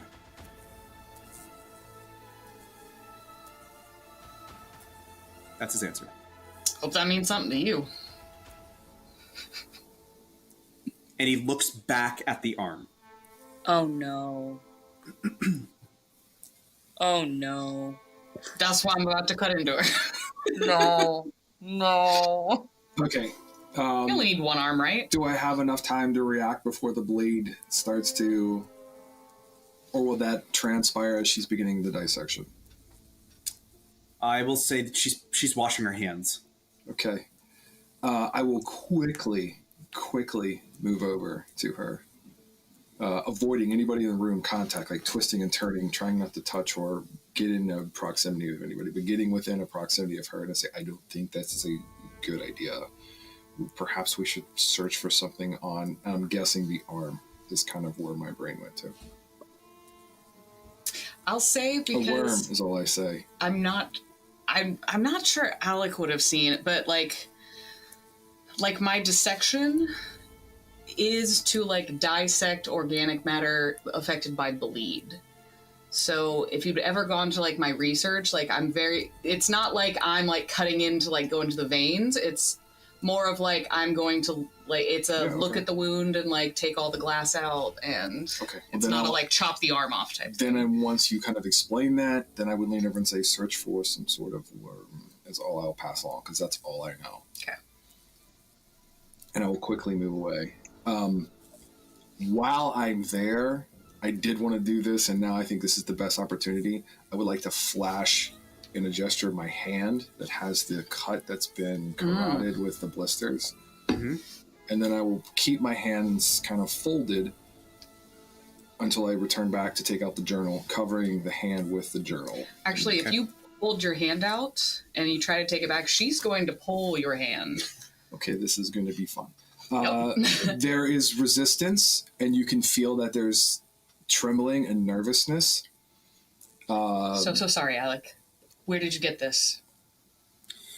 One thing of note. Mm-hmm. One very quick thing of note. When you take his hand. Oh God. I'm sure Theo has told you before flashes of things that she has seen when she touched Alec. I'm sure that there is this kind of general understanding among the circle. It's like that's why I try to avoid touching Alec. Under most circumstances, you do not touch him. Right? Under most circumstances, this does not happen. Damn. The moment that you touch him, all of the hair on your forearm stands up. Mm. And that feeling that you got when he was crawling up that creature that you found inside the hut, when everything kind of went to peace, that infatuation and that hunger that you were feeling as you had been touched by whatever potions that entity had been making. It's like there's a calm that kind of settles over where you're touching him, and it kind of blends into you. Not as bad as I expected. Once you're done, he quickly like pulls his hand away, kind of rubs the mark, and then goes back into the corner. Yeah, hold on. It looks like it cauterized. Did you do that yourself? No. I did it itself. The wound. Quickly. Okay. At this point, Mary on the table starts and she's like now starting to convulse violently, arms still strapped down as she's like resisting and twisting back and forth, snapping you back into the moment. So I will look quickly to the figure. Is there any change in status? Is it still just the one arm that's trying to like pull away from it, or is there more to that? Just the arm. It's everything belt below is spirit. Everything belt above is pain, anguish of a mortal coil. Mm-hmm. As you're continuing to prep, I'm going to kind of quickly inform you that I believe that the spirit is attempting to tear free from the body. The arm in which you're going to investigate there's a spiritual entity, I believe, which is her that is trying to leave, but the belt seems to be preventing it so far. Nettie will just kind of take all these in with like, you know, the precision of like, bullet points, like, okay, check, thank you, yep. Okay, before we start the dissection, we're going to cut back to Theo and Tom frantically putting things in bags. What do you do? As Theo's like quickly changing things out. She's not even gonna like glance up because she's like, I've got shit to do. Like, you're fine, but like, is basically going to like talk to Tom and be like, what is it that I don't know? Make a sway roll for me. Suck at this. Okay, let's try. LOL, that's gonna be a 2. I mean, I think Medical procedures? he's gonna, because James, the person, understands the question that you're asking. He does. Yeah. He does. You know that in this moment he has no idea who you are, other than a hero of the Unyielding Guardians. Got it. So he's going to look at you and he's going to say, I mean, you heard all of the information that the house doctor gave. I was the one who was sent upstairs to grab Sergeant Ross, who, by the way, Sergeant Ross is standing outside the room. She is not engaging what's happening inside the room. I'm sorry, Lieutenant. I don't know of which you speak. She's gonna like stand up, have the bag ready, and she's gonna look at him and be like, I know that there is something else going on. You know that there have been a lot of things that have happened on the front. I have seen my fair share of everything. Yeah. Okay, so we are at this point intimidating Bose and Tom, and I think Yes. we're all getting a little moist by how intense that was. I will allow you. We know and love. What action? Sorry. What action are you using in this? Do not apologize for that. We're all like, yes. What action are you attempting? Because we just used a sway. How are we kind of using him and affecting him in this moment? She pulls out some brass knuckles. Pops him in the face. The periwinkle poppers. Oh yeah, where's I the think- penguin? I have. Damn it. Roderick has them, yeah. I think she would use this as a moment to kind of like, I'm gonna make an argument for a focus roll. Because I think she would use this moment of like looking at him and analyzing, like going like, you know a little bit, maybe you don't know everything. I've seen everything, and just kind of like sizes him up and is like, tell me. Okay, make that focus Great. roll. I'll say this is medium stakes in that you are affecting a relationship on the ship. Great. Depending on the success or failure of that, has different consequences. Okay. So this one is gilded, and I'm gonna also add the free gilded that I have. Okay. So I'm gonna use that one, and for luck's sake, I'm gonna also add a drive, so that way I could get something.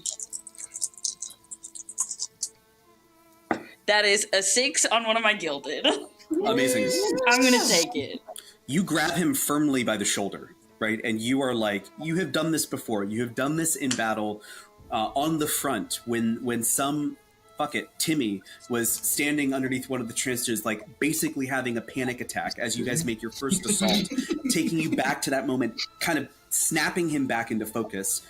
And you watch as like Tom kind of like looks around and like looks back, and he glances back kind of at that room that had the seemingly walls that didn't seem to end.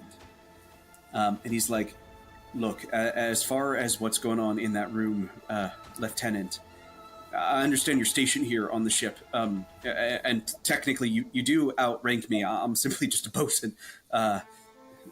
So I think in my mind I can do the mental gymnastics to give you information that I do have. I don't know what's going on with the servant girl. I'm not entirely sure what's happening there. There's something on this ship that none of us quite understand but Arcanus. And it's what's powering it. The only other thing I can think of is we haven't questioned many people upstairs about what happened or what they saw, but one guest swore that they saw something crawl into Mary. Oh, that little wiggle on the wall. Got it. Where's the power kept on the ship? It's like Animorphs. He gestures back to that room. He says, there are 2 rooms we walked by on the front. Those are both engine rooms. That loud, kind of soft hum you heard, that's where they came from. The actual engine itself is beyond the door that we walked into, and we call it the containment room. Got it. So she's going to be like, great, move. And he's going to walk back. Yes, sir. And he's going to follow kind of like in lockstep with you at this point, as you have like does not recognize that you're a part of Candela, but recognizes your rank. Yeah. At this point, Theo, Tom re-enter the room with more supplies than you have ever had on the front. This is A minute later to be bitter about that. I mean, again, this ship is a sign of opulence. This ship is something that is counter to the war. Let's begin the dissection.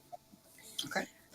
While we use the dissection here. Oh, go ahead. What I was just going to say, like, as Theo is, like, handing stuff and kind of, like, setting things out a little bit, she will also relay that same information to Nettie and be like, something crawled inside of her.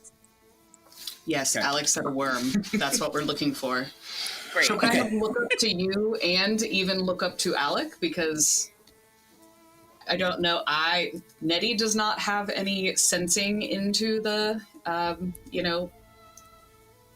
whatever the mysteries of the universe. The otherworldly. The otherworldly, thank you.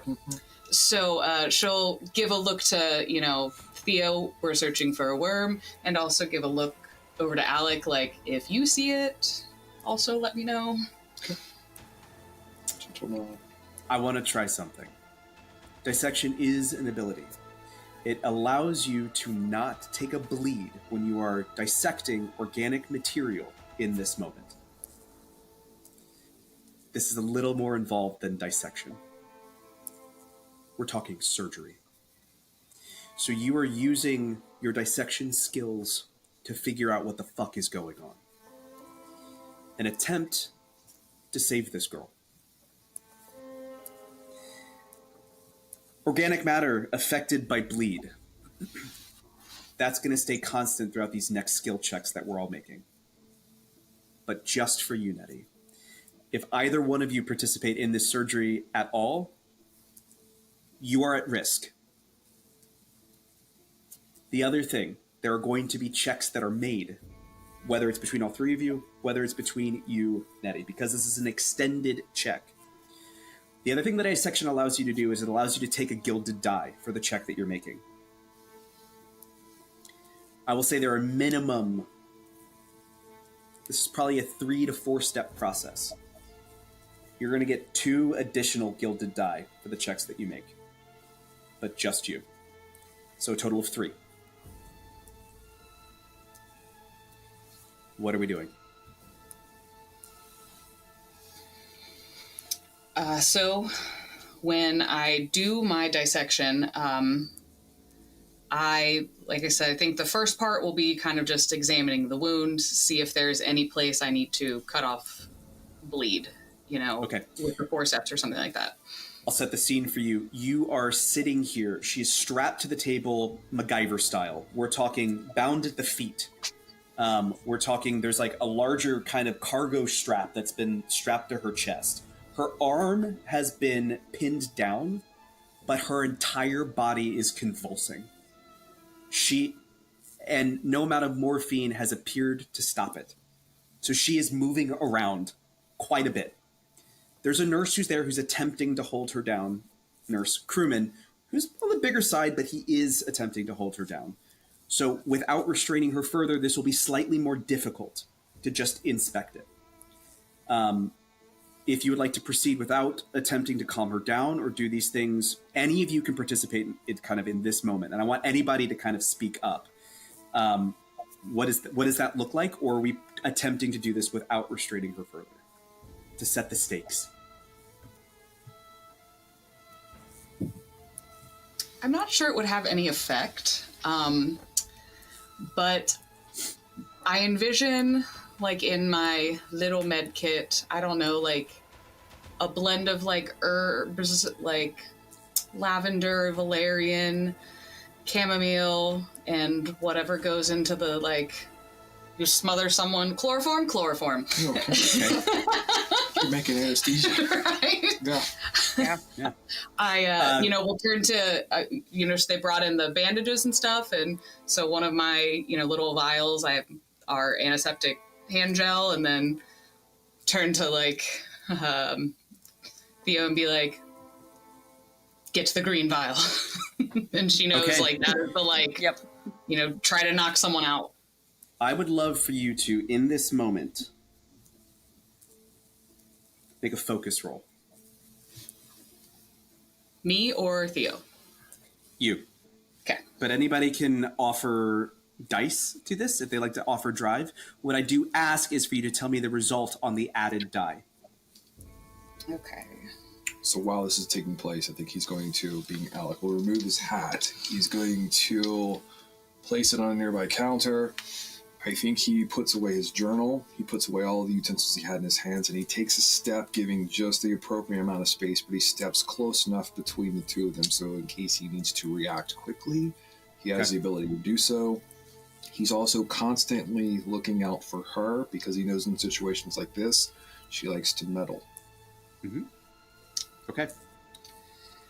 Go ahead and make that focus roll. Does anybody want to add a drive to this? It would be an intuition drive. Correct. I got 3 and 1's gilded. I should be pretty good. Oh, fuck. I'm going to go ahead and add drive. Okay. This is crucial stuff here. Please let me know what the roll is on that intuition additional drive. So roll it separately, the die, so you know which one.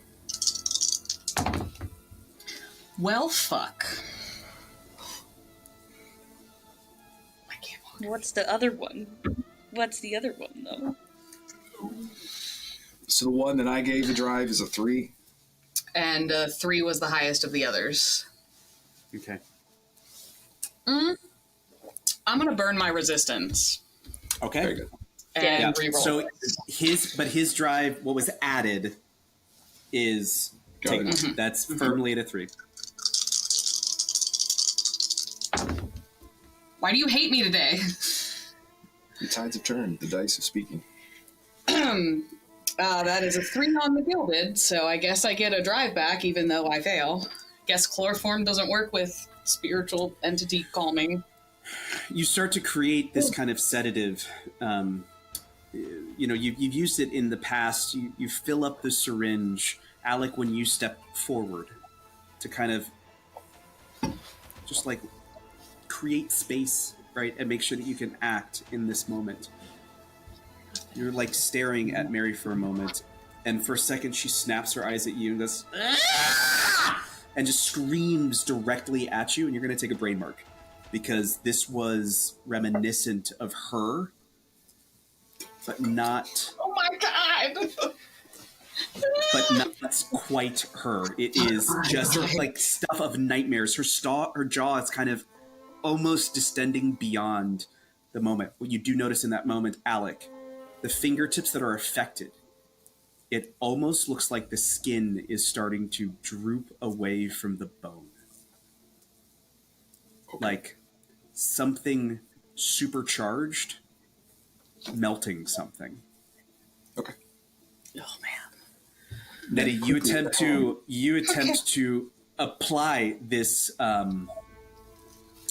You attempt to apply it, and it injecting it in the opposite arm, and it does not seem to have any effect whatsoever.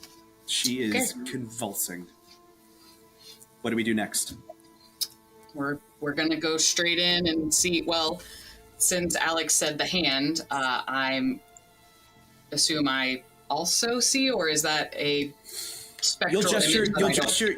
No. You'll gesture to it. It actually looks like the skin is like kind of slowly, like molten metal, is just kind of like starting to stretch away from the skeletal structure itself.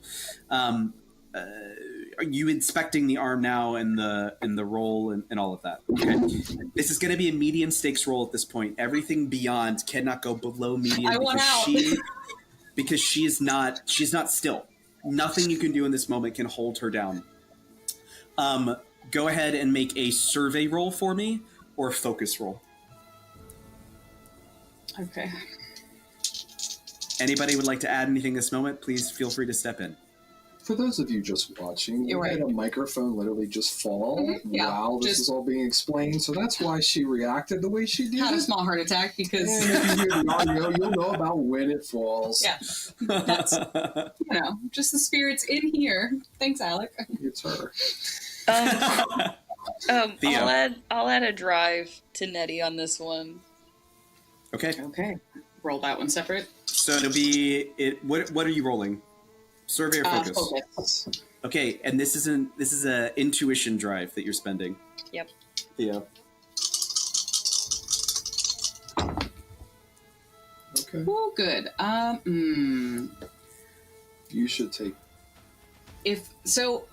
Just a matter of question. I rolled a 5 on my gilded, and then a 6. I Okay. know that I don't need to regain one on the intuition, but because I took the gilded 3 loss last time, could it give another player back since they spent the drive? Okay, so I'm No. going to take the 6. Okay, and what did Theo's Oh, I didn't even roll it. drive read? 5. Okay. With Theo's help, who actually comes over and tries to kind of like brace the arm, right? So now we've got 2 people kind of holding her down. This is a mixed success. Theo, you're going to take a body mark.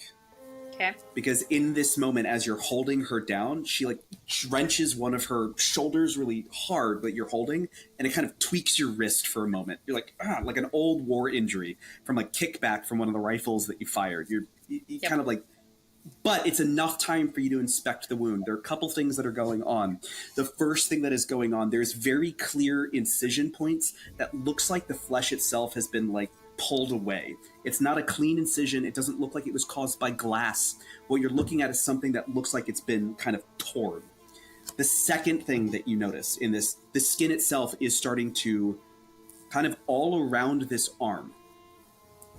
It almost looks like it's just like, it's not falling off, but it's like, again, it's like that molten metal look of just kind of that slow stretch, almost taffy. I'll say with the 6, the final thing that you notice is similar to varicose veins. Her arteries and all of the capillaries that are kind of running through her fingers and her skin are starting to raise and bubble to the surface. And just, there's like a pulse of blue that runs through the skin itself. All track leading that. from That's that what scalpel's incision. Okay, it's all kind of leading from the incision point, funneling to somewhere else. And as you start to notice this like pulse, it's not in any one direction. It's like A worm wiggling around. it's like electrical signals being sent to specific locations. And as you start to notice these things, one of the kind of blue pulses that you see, the hand like twitches into a claw that like reaches towards Alex standing at the foot of the table. You watch as like when the tweak happens with the wrist, you notice there was like a pulse that was kind of tried to get past where the belt was, and kind of like it like stopped, and it couldn't quite get past what's going on. But it doesn't seem to be coming from what you can tell right now in this moment exactly where it's coming from.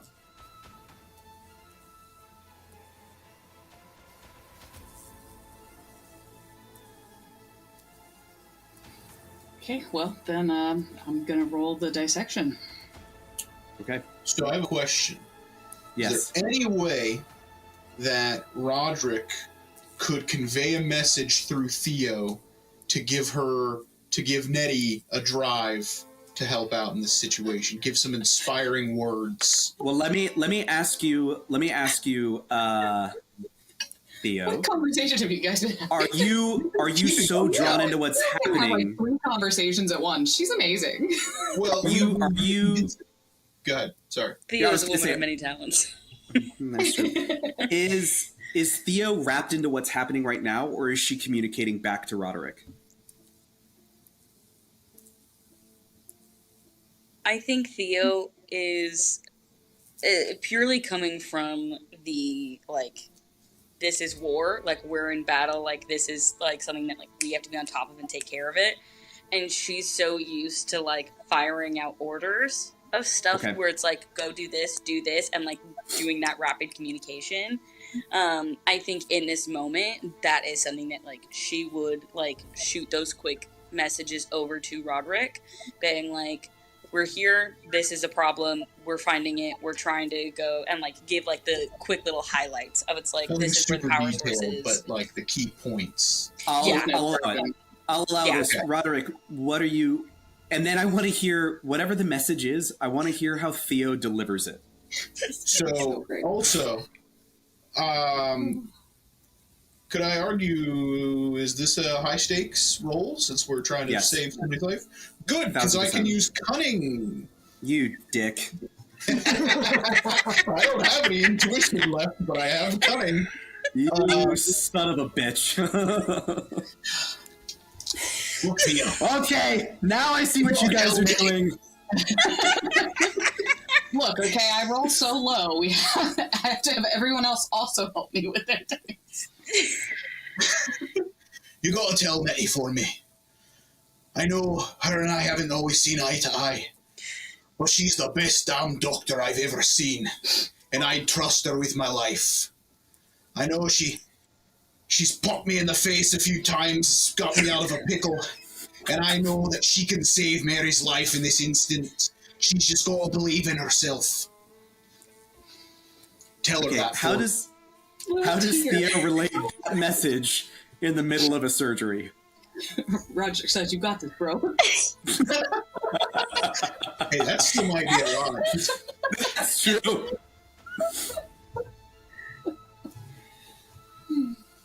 There's part of me that wants to do this totally differently, but that's not Theo, and I will do that later at some point. I think Theo, like, in the middle of this, she's like, again, bearing down, kind of going like, okay, we're here. As Nettie is getting ready to, like, start making the next one, she'll be like, Roderick believes in you, and even though you might have slapped him a few times, he thinks you're the best doctor. You understand how to do this. You know this. Be as successful as he believes you are. Tom, in this moment, is going to leave over to you, Alec, and is going to go, did this Roderick fellow die or something? Sure. Yep. You get the extra drive. You get the extra drive for this. Okay. It's going to be 2. It's fine. Okay, so I'll have my 2 gilded, my extra, and I'm gonna spend another drive. You know, let's film this on my 5 dice. It's fine. Okay, I was gonna say max of 6 is what we get. Okay. Fuck my life. So I didn't roll extra. There's 2 3s, so we'll say one of the drive from Roderick is a 3, but the highest I rolled is a gilded 5. Okay.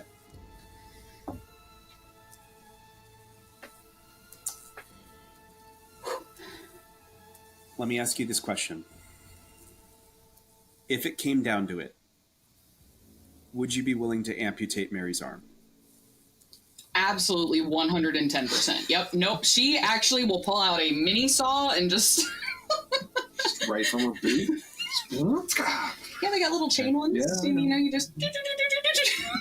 There starts to be this sick, crunching sound as Nettie starts to saw into flesh, into bone directly above the belt. The odd thing about it is no blood seems to be spurting from this stump anymore. Mary screaming the entire time, biting through her tongue as the belt has slipped through her mouth, blood now pouring from a gaping hole.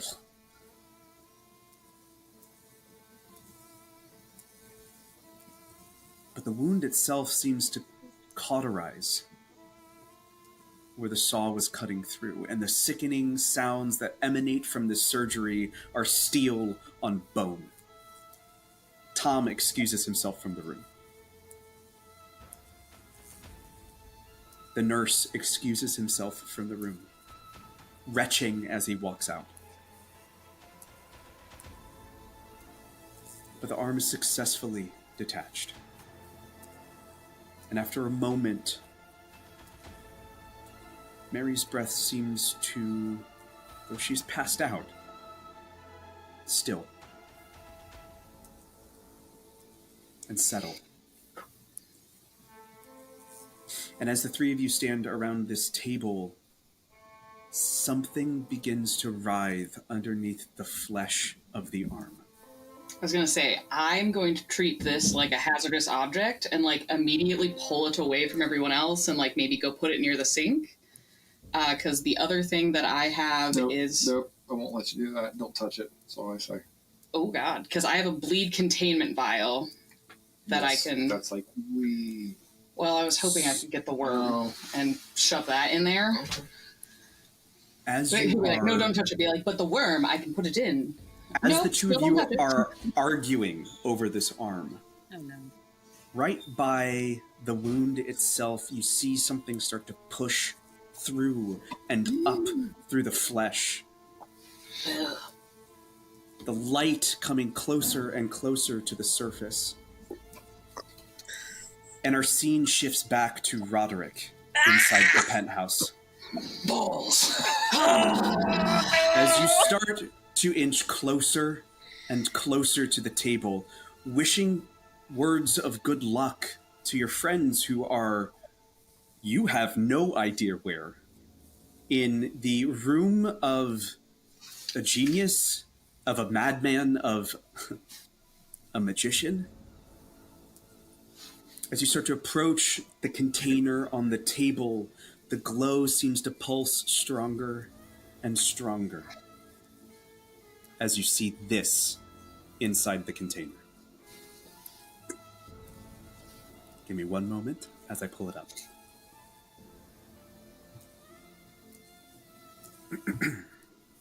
Everybody else, close your eyes. You're not here. You don't get to see it. This is what you see push itself out of the arm. Oh, wait. A small, both of, at the same, narratively, this is what Roderick sees. You see... Oh, this is what Roderick is. Okay. This exact unit. A small, no bigger than a thumb, glowworm of some kind.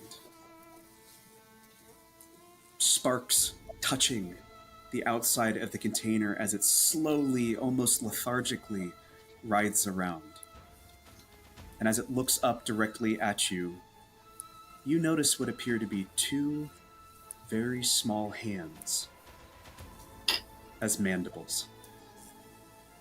And that's where we're going to cut to intermission.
Roderick, the lights in the room come on as Dr. Arcanus, the magician, professor, whatever he may be, pushes one of the switches on his wall and goes, absolutely marvelous, isn't it? So he has set up this projector in front of me and then not even actually projected anything on it. Not the projector. He just took out basically the battery. Oh, okay. For it. Okay. He had the projector in there, but he didn't take it out. He just took out the power source. Okay. Correct. Which I know, but Roger does not. Okay. My goodness. This little creature is the source of your electricity? Oh, but you see, it's merely a conduit. It has been blended with the power of the storm, if you will. It's, just a mere creation of mine, you know? Surely I would never play with any magics or anything of the arcane. That has been purely circumspect when it comes to things like this. But the theory still applies. I'm just swept away by your brilliance. Oh? Stop it! No! Don't! To think someone could use such a small creature to wield so much power. What a great man you truly are. Oh, well, let me tell you, I came up with the idea. You see, I was sitting out on a patio one evening, really sipping on my tea, and a lightning bug started to just flit about in the reeds. And I thought, surely, if nature could do it, why can't man? You know, you bring up a patio and the open air and the fireflies. Perhaps we could step out onto your balcony together and continue this story. Set the mood a bit more appropriately. Ooh, hot in here. Anyone else? Go ahead and make a sway roll for me. One gilded, one not. I got a patio. 4 on the gilded. Okay, make success. He'll, for a moment, he's kind of like taken with you. He's like clearly fighting something, and he's like, and he pulls out his like pocket watch, and he's like, well, I've got about 5 minutes to spare before you know my lecture starts, and I guess it's apropos to show up fashionably late. Please, for a question or two, and he'll lead you out onto the balcony. Hit him with your car.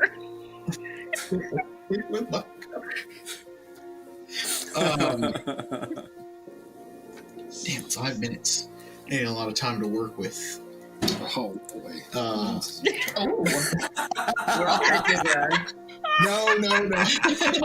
In general, it's not a lot of time to get anything out of him. Information or... I think you can get something out of him in 5 minutes. I don't know what books you're reading then. 5 minutes is plenty of time. Try to think back to Alex novels that I read and see if there's any information that might help me in this situation to put the flirt on. You know, I know I genuinely will. As we're walking out there, I'll think back to reading Alex novels and see if I can draw some inspiration for flirting with an older gentleman, something that he might enjoy. Make a focus roll, man. Going after the cougar. Listen, it's all. I love this. That's a gilded. This is everything. Ooh, we got a 1, but it's gilded, so at least I get a drive back. Okay. Apparently you didn't read well enough. Hey, Alec. Can you give us an excerpt from your book that would provide this lovely man with a 1 amount of information on how to seduce Dr. Arcanus? Make it a dark romance. So, Come up and just slap him on the butt. Couldn't have just been, you don't remember anything. Instead, I have to get bad information to then continue with.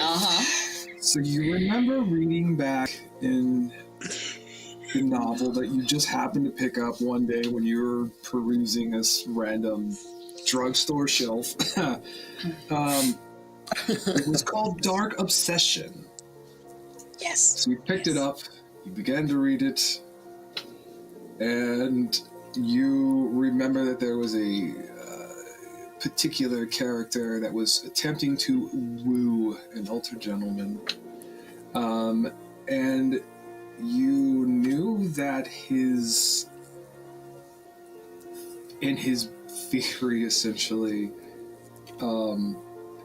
he wanted to woo him with flowers and candies and wines.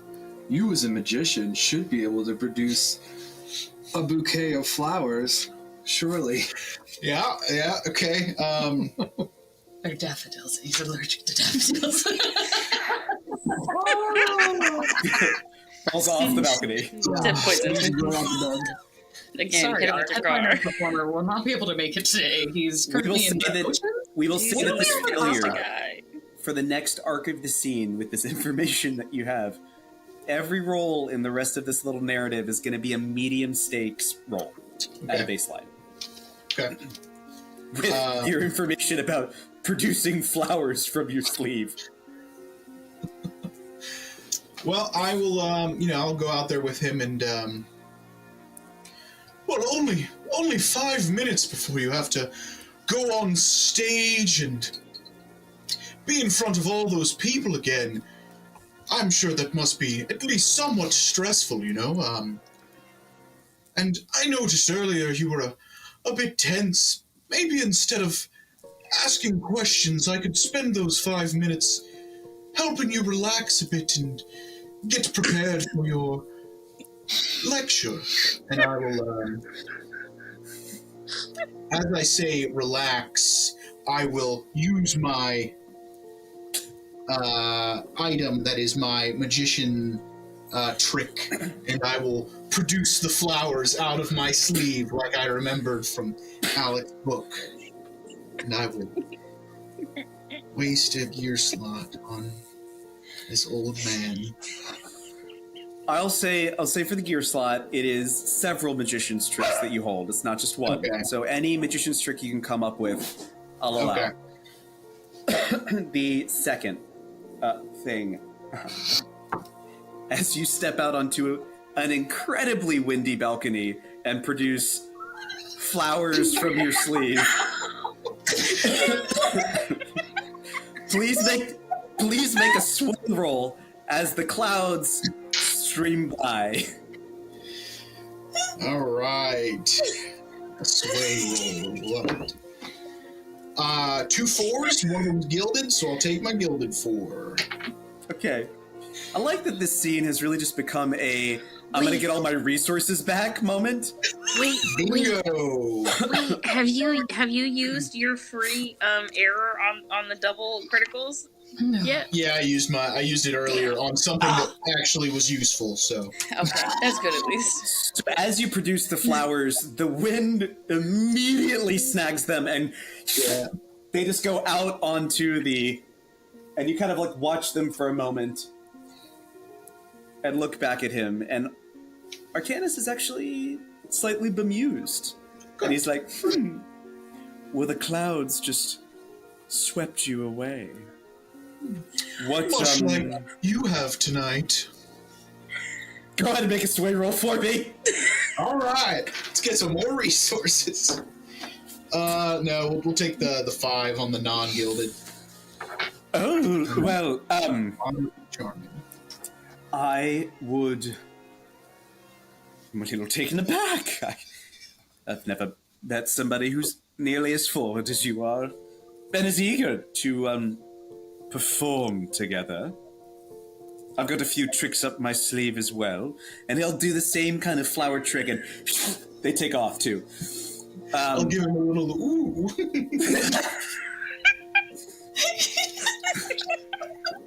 Well, if you're feeling particularly dangerous, perhaps after my lecture I could take you down to somewhere slightly more private, really show you where the magic happens.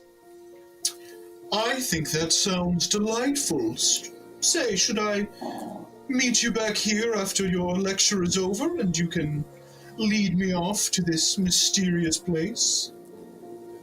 I'm feeling a little bit more precocious than that. Let's meet in the ballroom. I kind of want everybody to see what a handsome gentleman I have in my arm for the evening. Well, if you want to show me off, then perhaps us coming from your private residence could do that a bit better. Make a sway roll for me. This one is a little tenuous in that coming from a private quarters is not nearly as flashy as like doing a grand sort of thing inside the ballroom. So this the stakes of this might put him on edge. All right, we're gonna spend a drive. Ooh, we got a 4. I'll tell you what. If you... We'll start in the quarters and do a grand tour. How about that? That sounds perfect. I can't wait. Lovely. He's going to just very gently caress the side of your face, tipping up your chin, because he is just a touch taller than you are. Similar to someone else.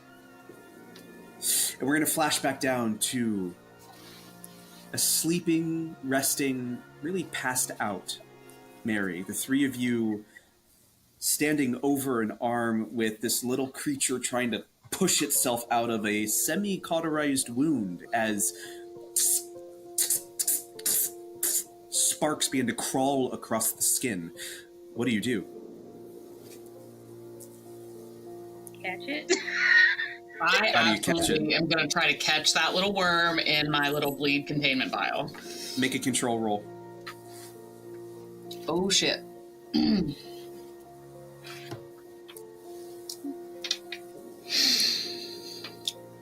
going to roll my free gilded extra from the note-taking and such. Don't hate me, dice. Don't hate me, dice.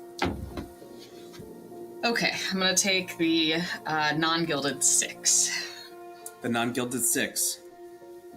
With a surgeon's precision, you manage to actually not just grab the worm itself. You grab a piece of the skin because where the worm was, it was so hot and it was so blistered that you actually scrape some of the flesh off inside the vial itself, and you quickly cap it, screw it shut. Actually, what does your bleed container look like? It's a fantastic question. It's a mint box. I was thinking it would be like a test tube or something. Yeah, Since I'm you're the thinking doctor. like a larger test tube, like one of the, kind of bigger, like 100 or 200 cc test tubes. But the glass is maybe slightly opaque or like shimmers, or it's like maybe it has a touch of blue, whatever kind of can. Like caramel glass. Yeah. Seal. Okay. Yeah. So, like, are there any like brass fittings around it? Are there any like? Is it like kind of etched glass where it kind of looks like a perfume bottle, but it's what's the word I'm looking for? It's got like carved glass almost. Like there are like runes carved into it almost. Is that kind of what you're? I was gonna say describing? if there's like whatever the normal content, like if it is runes or if it is like specific types of metal or whatever is commonly used. So if there's metal that helps to dampen kind of reinforce the otherworldly effects, there will be some like wrapped wires or a couple other odds and ends. I would also say I'd actually like to modify, instead of the test tube, one of those like specimen jars that has a lid with the latch. Yeah, You know love what I'm talking about? it. It's kind of like a seal on top. Yeah, love it. Yeah. So you've scraped up this glowworm, and you have gotten some of the flesh kind of on this now almost dissolving arm, melting. It's odd. Make a focus roll for me. As she's making a focus roll, I think that Alexander or Alec is just going to be looking at his hand and wonder, with a wondering gaze, is this his fate, essentially, when he sees the arm. Interesting. Are you reaching out to anything when you do this, or are you just... No, just kind of pondering, gazing, looking. Okay. Gilded 6. A gilded 6. Now Take a you drive roll back. Now I roll good. Now that the danger's over for the surgeon, she's like, this. I normally don't have moving patients. Moving dissection, cadavers, whatever. As you're now looking at this glowworm in the containment unit, this thing is still very active. And when I say active, it is like bouncing around this vial. It's like trying to break its way out. And every time it kind of hits something, the glass itself, while still contained, kind of superheats for a moment and then relaxes. And superheats and then relaxes. There's something that slows these... If they are actually scattered everywhere, right? If this is the thing that came out of the lamp, right, out of the light that is on the wall, what's not making it break? Your doctor's mind exactly is kind what of it is. racing. And I don't know if they would keep it here. So I would be looking for, in the room, some container. I don't know if, like, there's refrigerator type, like cold boxes, so to speak, have been kind of a thing that have been invented, or if I'll maybe just start looking through cabinets, like near the sink or something, looking for the dry ice. And if I can't find anything, I'll go out into the hallway to then ask them where extra dry ice is. Inside this room, there's nothing, right? This is a crew's quarters. There's the only source of what you could perceive to be like dry ice is every lamp inside this room.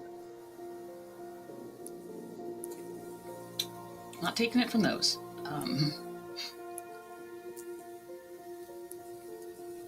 I'll kind of, because I think we're the only ones in the room right now, right? Currently. Yeah.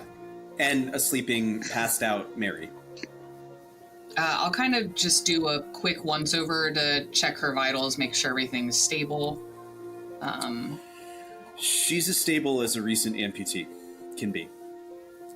The wound is cauterized, it's been taken care of, but this is a massive undertaking that she is now going to have to go through to heal. I think I will probably pass the specimen vial to Theo, and I will say, we need to get this on some dry ice, I believe.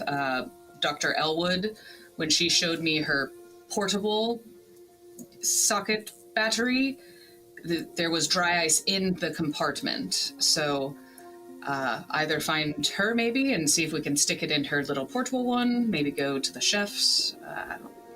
Yeah, and this little thing is just bing, bing, bing. Like it is actively trying to get out of whatever this container, this bleed container is. Ooh, is there a sink in here with like water? There is. Yeah. Can you try You like wash your cold hand. water at least to, run over to cool? I don't know. Yeah. So water on this ship, unless it's heated inside the kitchen, is all going to be relatively cool, right? There's still pipes are not like running water is not really a thing.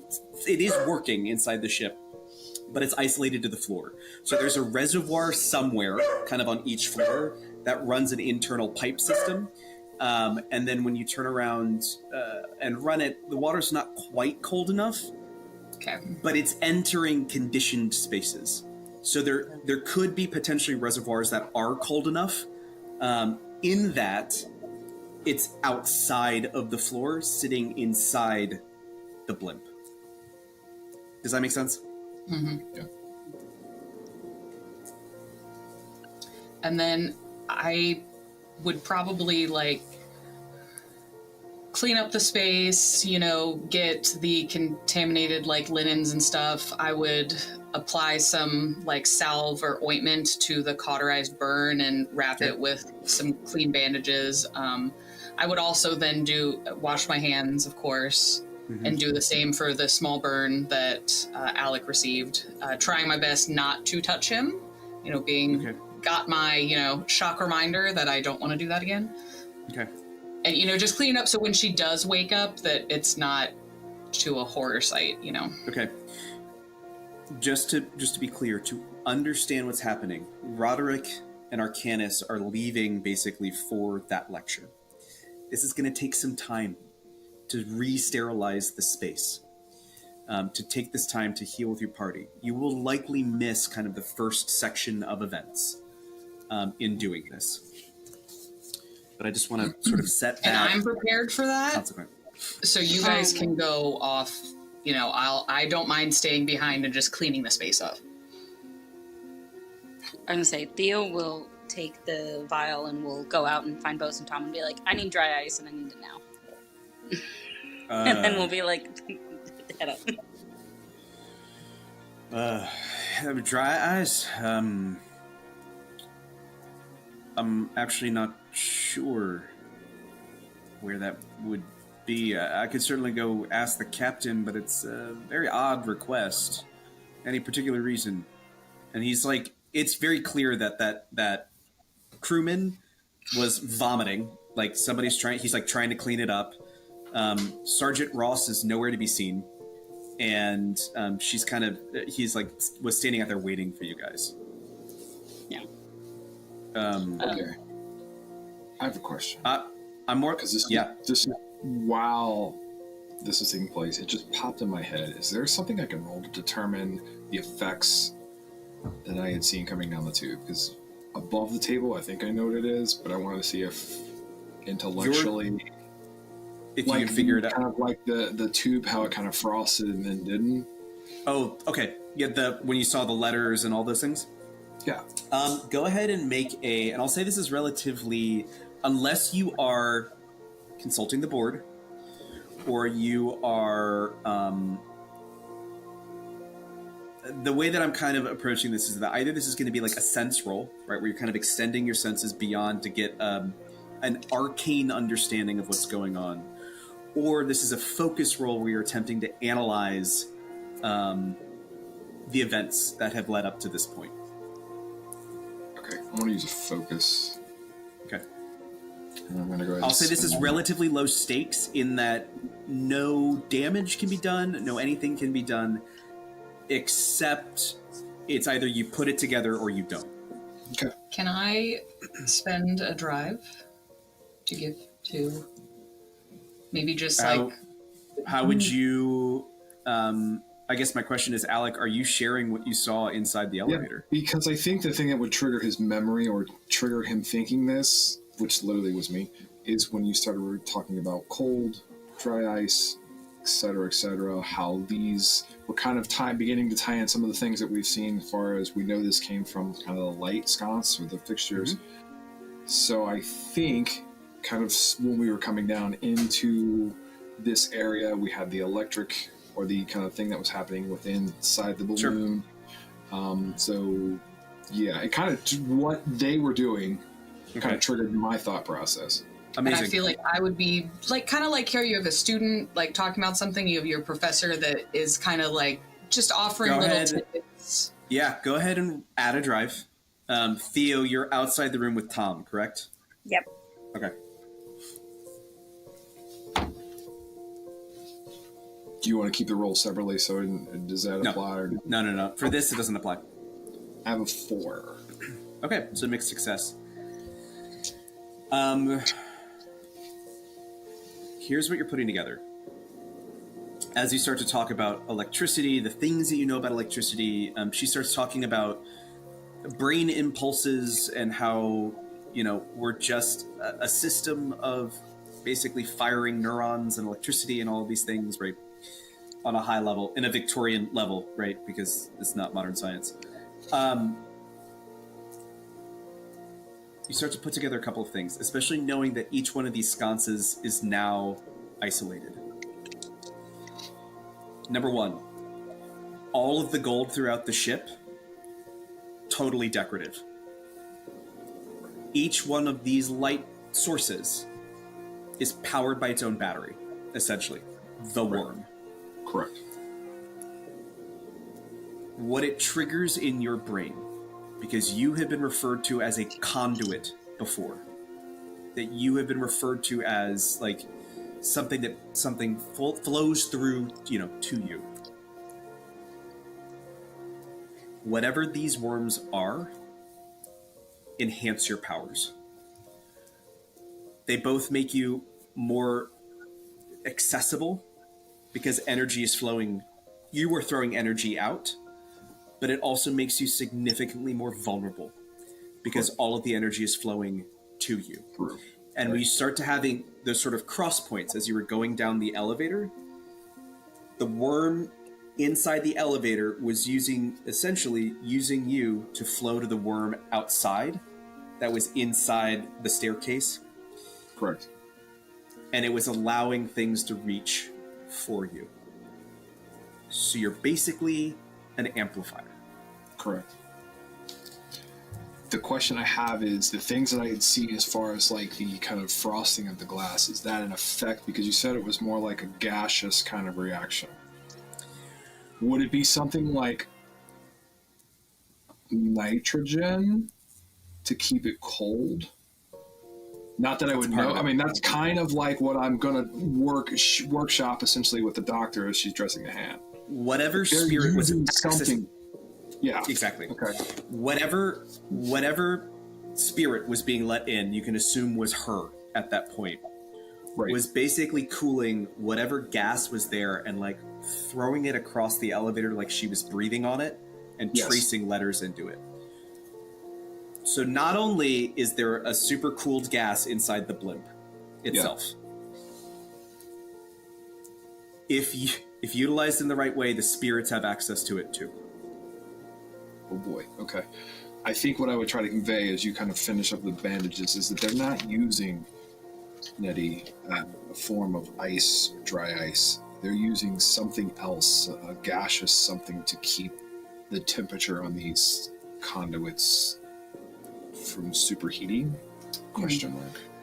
Have you seen this material before, or is there anything special? I assumed the gaseousness was why it would be dry ice. This is not one of my expertise in my field, but this may explain the burning, the blistering question. Just a thought. We're going to cut outside of the hallway. Go ahead. The wounds as I'm dressing them, both on the arm and on his hand. And I'm looking for if the burn... I assume I've probably worked with dry ice, and while that and like fire both would burn, like there's the like different types of like tissue damage or stuff like that. Just like a cold burn or a hot burn type situation. Yeah. Go ahead and make a focus check for me as you're analyzing the situation.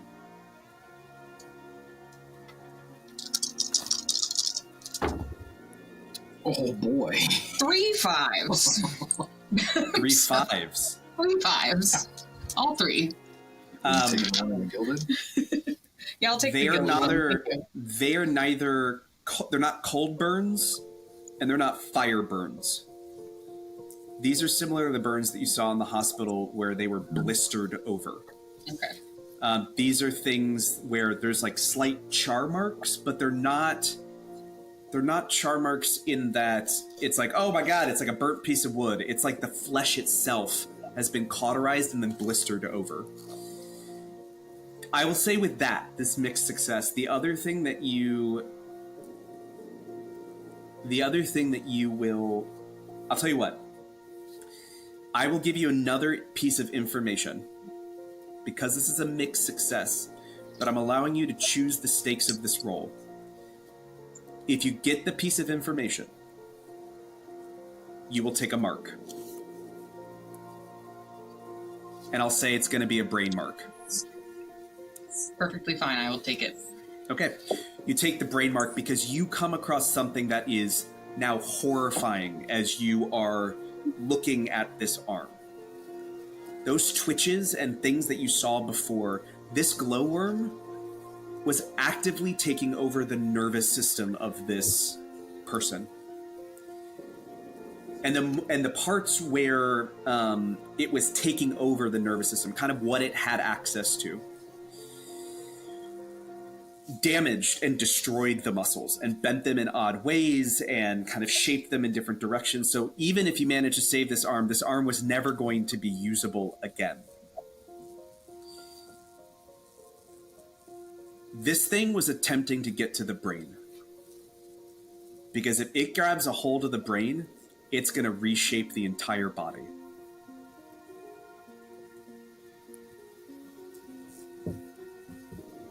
Okay. And you have encountered hive creatures before. Bees, ants, termites. There's something behind the worm.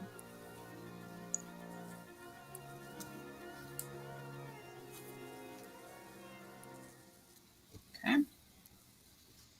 I'll probably, like I said, kind of very clinically, as long as no one else walks into the room and speaking at a lower voice, kind of work that all out with Alec. So he will know, kind of like my thoughts between the two, figuring all this out. And let me add one final detail, because as you're kind of examining this amputated arm, what triggers that thought of the hive mind, the muscles themselves looks like they've been kind of burrowed through, like a termite mound. So there are like channels, essentially.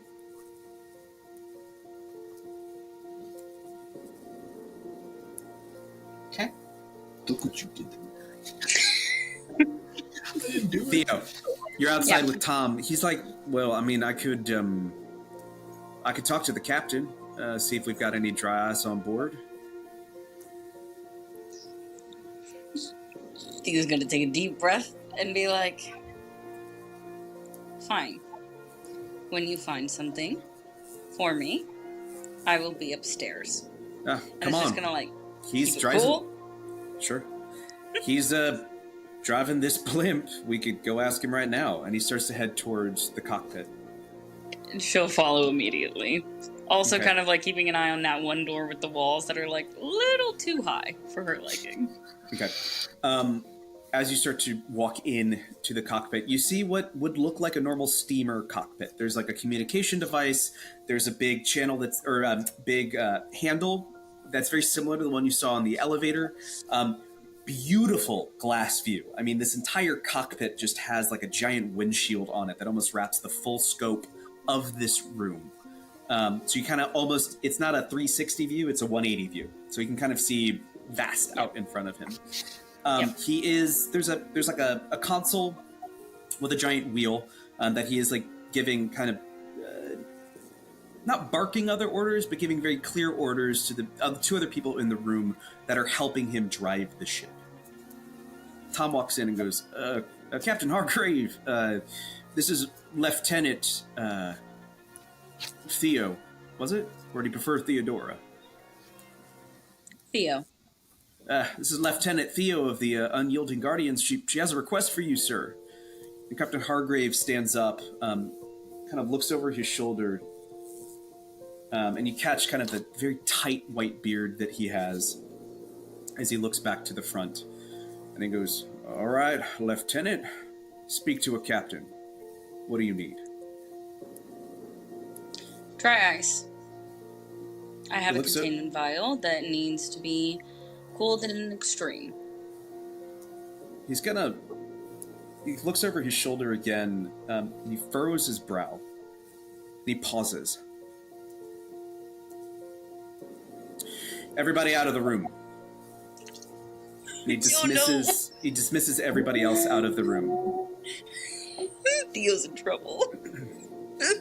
And he goes, Lieutenant, come stand before the wheel as a captain commands. Against her better judgment, she will do as commanded. Okay. You walk in front of the wheel itself, and you see the stern, bronzed skin of Captain Hargrave. Tight lines, well manicured, and there's power underneath his shirt. He is built. This is not a man who takes his service lightly. This is not a man who, appearing to. I mean, he keeps himself well. Let me ask you this question, Lieutenant. How do you know about a containment unit and its need for dry ice?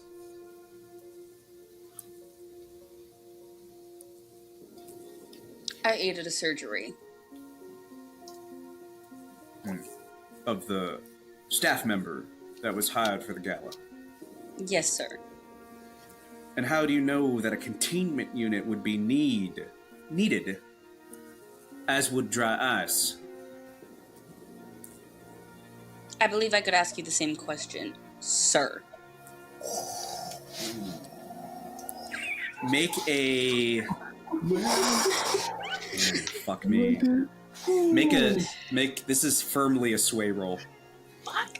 I would like to give a drive to Theo, and on the basis that it, like, she's like picked up enough of the like medical, like the, you know, if you say certain words and then people don't really know, and they'll, you know, like the misdirection or the like haughtiness of like the doctors. That one's tough. That's a tough sell for me. That's a tough sell for me in that... Can I get something from Roderick, maybe? I think Roderick's busy. Roderick is unavailable at the moment. Please leave a message. Leave a message at the beep. I think right now you are, at this point, On my own? you're on your own. Yeah. You're only affecting stakes. Okay. Here we go. They got this. That's a 6. That is a 6. Hey. Woo! I'll take it. Well, Lieutenant, while I appreciate your bite, I would prefer you to speak to me with a little more respect. After all, I know everything that is on my ship.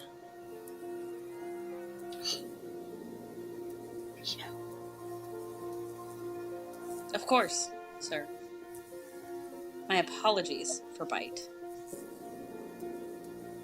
But I would again ask you the same question of how are you aware that there's a need for a containment vial that must be kept extremely cooled with dry ice? Can I interrupt and just ask, is there like a thieves' cant for Candela, like a little secret handshake? Yeah, it's making a big scene in a ballroom and slipping some like information. hey, wink, wink, wink. That's how I know. Yeah, I'll say that there's a general understanding of what, for people of higher rank, there's a general understanding of what Candela is, but that doesn't necessarily mean that they're a part of it. They just kind of know that weird things are happening. But outside of like the horrors of the world, everyday people do not know Candela exists. So for somebody to recognize that Candela exists either works for Candela or directly against it. Got it. Okay. Well, Lieutenant, as I just mentioned, this is my ship. Don't you think I might know what gives it its movement? Its engine, perhaps? Yes. Which means you must also know the danger that it might possess when it comes in contact with a person. And if I may, Captain, I'm not one to take things lightly, much less a badge of honor that I wear. Perhaps one that you see on my own station this evening. Make another sway roll for me. Fuck. Nice. That's a 2. He is not going to respond, and he's going to point back to all the fucking medals on his chest. You were saying, Lieutenant. And he is well decorated. This is not a man that for every medal you have, he's got 3. Yeah. Like, this is not, and he's in his dress, right? This is a formal event where he's representing a new resource that has come to pass. Yeah. Do we have a Candela pin that we like little Illuminati like symbol? We all just like. I wouldn't be wearing it. Little. That's what she's getting at. Now, I would be more than happy to provide you with a small amount of dry ice, and you can wait here in this cockpit, ma'am. I'll bring Bosun Tom back in. But do understand that you are not just on a luxury vessel, you are on a weapon. Something that could end this war for either side. So whatever you think you may know, Lieutenant, you certainly have not been read your rights into confidentiality.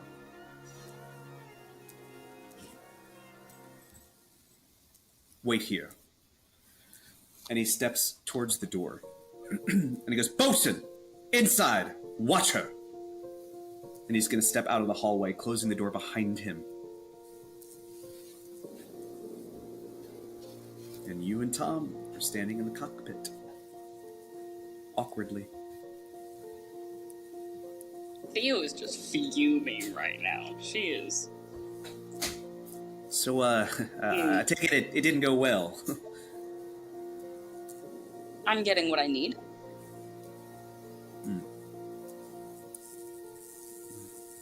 I can't say that I trust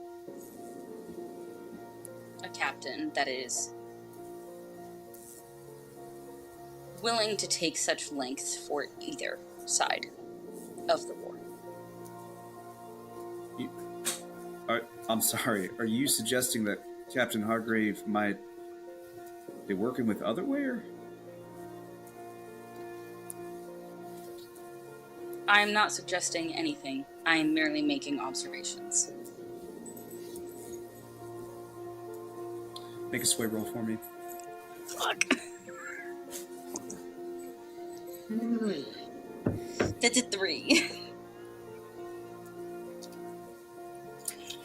There's mixed confusion on Bosun Tom's face. You can't really read it. You don't really know if he's taking your words to heart, if he feels threatened by you, but there has been a shift inside of him towards something. After a moment, the captain comes back in. Puts a little kind of small tin box down on, it's like a little side table by the door. You're dismissed, Lieutenant, and I do not wish to see you again this evening. Understood, Captain. And she'll take the box, and just before she walks out the door, she'll open it, put the containment vial in, and walk back out. Okay. I think that buttons up this segment of the story, this chapter, this narrative. Let's go back up top. Arcanus is giving his first lecture. Roderick, do you choose to watch that? Or are you finding finding your parties? I'm what going to see him off. Okay. But then I'm going to go look for Uncle Allie. Okay. You find Uncle Allie talking to Sebastian Thorne at the bar, the Director of Foreign Affairs. They seem to be having a light conversation. Not much is happening as far as what's going on, and what you walk up to is going, well, I certainly find it impressive that you brought Nettie back from the war, Mr. Carcosa. Can you explain to me why you would bring that unit back. And you come up to the response of Uncle Al, saying, "Oh, I was just pulled a couple of strings. I happen to be very familiar with Nettie, and of course my little niece, Theo. They'd served their time. Don't you think, Mr. Thorne?" Kind of squints his eyes. Maestro Periwinkle, can we help you with something? I'm just gonna be going to sit at another seat at the bar instead of directly approaching them. That way, I'm there for whenever their conversation is finished. Okay. Oh, Do you say nothing. Okay. Just getting a drink. Caught a bit of that lecture down the hall, and that doctor has got me sweating a bit. Just needed a refreshment. Don't mind me. I can sit a bit further down if I'm intruding. And at that point, you watch Sebastian Thorne pull out a pocket watch. Shit. It's supposed to be that lecture. And he's going to start to make his way back towards the room where Arcanus is, caught in whatever conversation he was having with Arcosa. The one thing to note is that it is so odd sitting with these two men because it is like deja vu. Because you are watching two people who look like two other people inside this ship. Well, Roderick, I saw the bit of the kerfuffle you were having earlier with the journalist for the evening. Everything all right? I love your performances. He's kind of speaking in a double speak. Okay. Oh, that man, he's such a worm. He always is berating my performances in his papers, but I had to go down the hall, take a bit of fresh air, and get away from him. I thought about trying to go downstairs and see, maybe if I could get out on a balcony out there, get some fresh air, get some of my power back into my system. And every time I say one of these words that has something to do with what I have just witnessed, I am trying to enunciate them a bit so that he will pick up on it. Make a hide roll for me, because I want to see how much Allie picks up. Remember, Allie's not been in the field for quite some time. This is something that it's like he's playing statecraft all over again.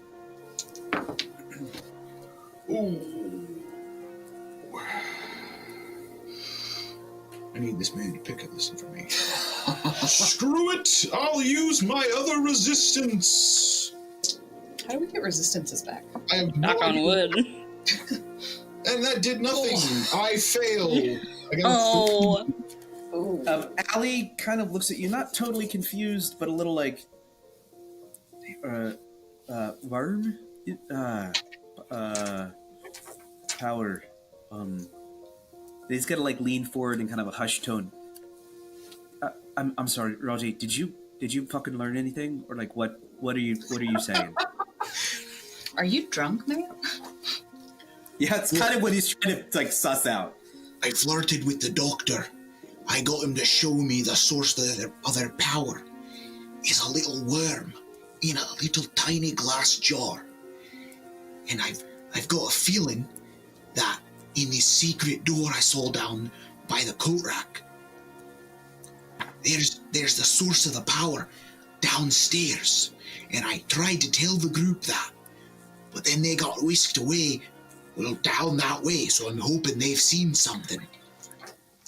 Theo definitely would have told you and updated you on that. Oh, that's true. Yeah, that's true. That's true. Here's all the stuff that Theo told me along the way. Everyone else has heard, and I don't feel like going into details on. I need somebody, because Carcosa has been doing his own work. I need somebody at this table to roll me a roll that you believe Carcosa and how he would be trying to achieve gathering information here to see if he has gleaned anything. All right, I need you to say that one more time because I did not Okay. fully comprehend that. Basically, I need somebody at the table to pick an action that you believe Carcosa would use Okay. to achieve information and gather information, because this will determine if he has picked up anything in addition to what you're learning, or something else. How about read? I was gonna say I feel like read or survey Yeah. would be Carcosa. I feel like maybe either survey or focus. Ooh. Like either like tracking movements of certain things, but because he is more of like the professorial type of it being more of like an inspection of like taking everything into account and like seeing and kind of like analyzing basically like data that he's getting from just people existing in the space. I just feel like focus is too precise for him just going out and about and trying to gather information. I like the read just because it's interpret, like body language. People. Like he's looking, he's reading the crowd, Yeah. spotting lies. It's kind of like an insight into Okay. the crowd. Yeah. I'll take Yeah. it. Does this have a stat block to work with? In that It's head. it's one of your stat blocks. Oh. Not it. When it comes to read, not it. It ain't me. I'm good at read. There we go. That works. Do you want me to roll? Yeah? Oh, My yeah. read. Oh no. Yeah. And can Roderick give him a drive? Nope. Carcosa, No. not one of you checked in with Carcosa while you've been on this ship. He has But- no help. That's why I was checking in on him now. A 6 on the non-guild. Hey, there we go. Uncle Allie knows what he's doing. Uncle Al knows his shit. He's gotta look around. He's like, I was able to gather a bit of information myself. This ship, while it is a marvel of modern engineering, if somebody else gets a hold of that resource, it becomes a weapon very quickly. And I'm talking of enormous proportions. I have figured out that there's not just one otherware agent on this ship. There are 4 in total. I know for a fact that one of them is Nicodemus, the ambassador. He is their linchpin. I'm not sure who the others are, and I'm afraid that some of them are people from Hale themselves. I've also gathered, and he looks around in this moment, that there is a deal being done to sell this ship from Nicodemus to someone else on the ship, and I'm not sure who it is. This shit's And I am going to make this very clear. I see one of 3 options that we have left. We destroy the ship, and we take down everybody on it. We make sure the other agents do not get a hold of it. Or if they do, be prepared to head into otherware.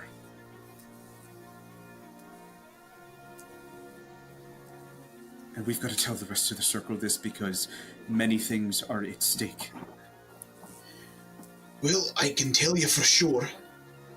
That shitty magician back there, going around to the tables, he's in on it. I saw him slipping a card to Nicodemus himself earlier. I And caught a name for him, actually. His name, the way that he is at least going by, is Marcus the Shadow Hand. That's his stage name, at least. he's doing some shadowy stuff for sure. Alright. We'll keep an eye on him. Make sure he's at least neutralized for the time being. Another one I'd look out for. While I was casing the room, looking around, I saw that short, blonde-haired periphery member. She was keeping a watch on Mr. Shadow Boy himself as well. Sergeant Ross. I'm Don't not get sure. lost in... That's, yeah, Sergeant Evelyn Ross is her name. Yeah, I know that's her name, but I don't think Roderick has ever picked up on who she is. Oh, okay, got it. So- Cool. Yeah. Role play, James. I'm sorry. I'm running so many names in my head. I think everyone else has met her and been introduced, but Roderick has no idea who she is. So, Roddy, my boy, if the head of security has been converted in any way, shape, or form, that is a massive danger. The other group has been spending a bit of time with her. I think I saw them head down themselves. They might have a better idea of who she is and what their thoughts are. I do know that Bosun Tom is on our side. I made contact before to get Alec on the ship. I'm not sure who else it could be. I'm a bit of a loss. I've connected to previous contacts I've had. Lady Blackwood, and he kind of gestures very surreptitiously about his shoulder. I spent a bit of time with this evening. She's the sort of taller woman, deep ebony skin. She's got kind of thick dreads that are pulled back, jewelry throughout everything. Lady of high station. She's had a bit of, fundraising she's done for the university from time to time. I've never been quite sure where her allegiances lie. I was trying to see if I could suss anything out there. I learned about the Otherware agents from Sebastian Thorne himself. He knows something is up.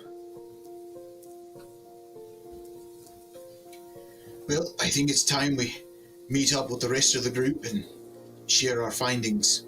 I'll say it's about this time that the elevator rises and you all step out onto the first floor. You see over in the bar and lounge, kind of on the other side of the grand staircase,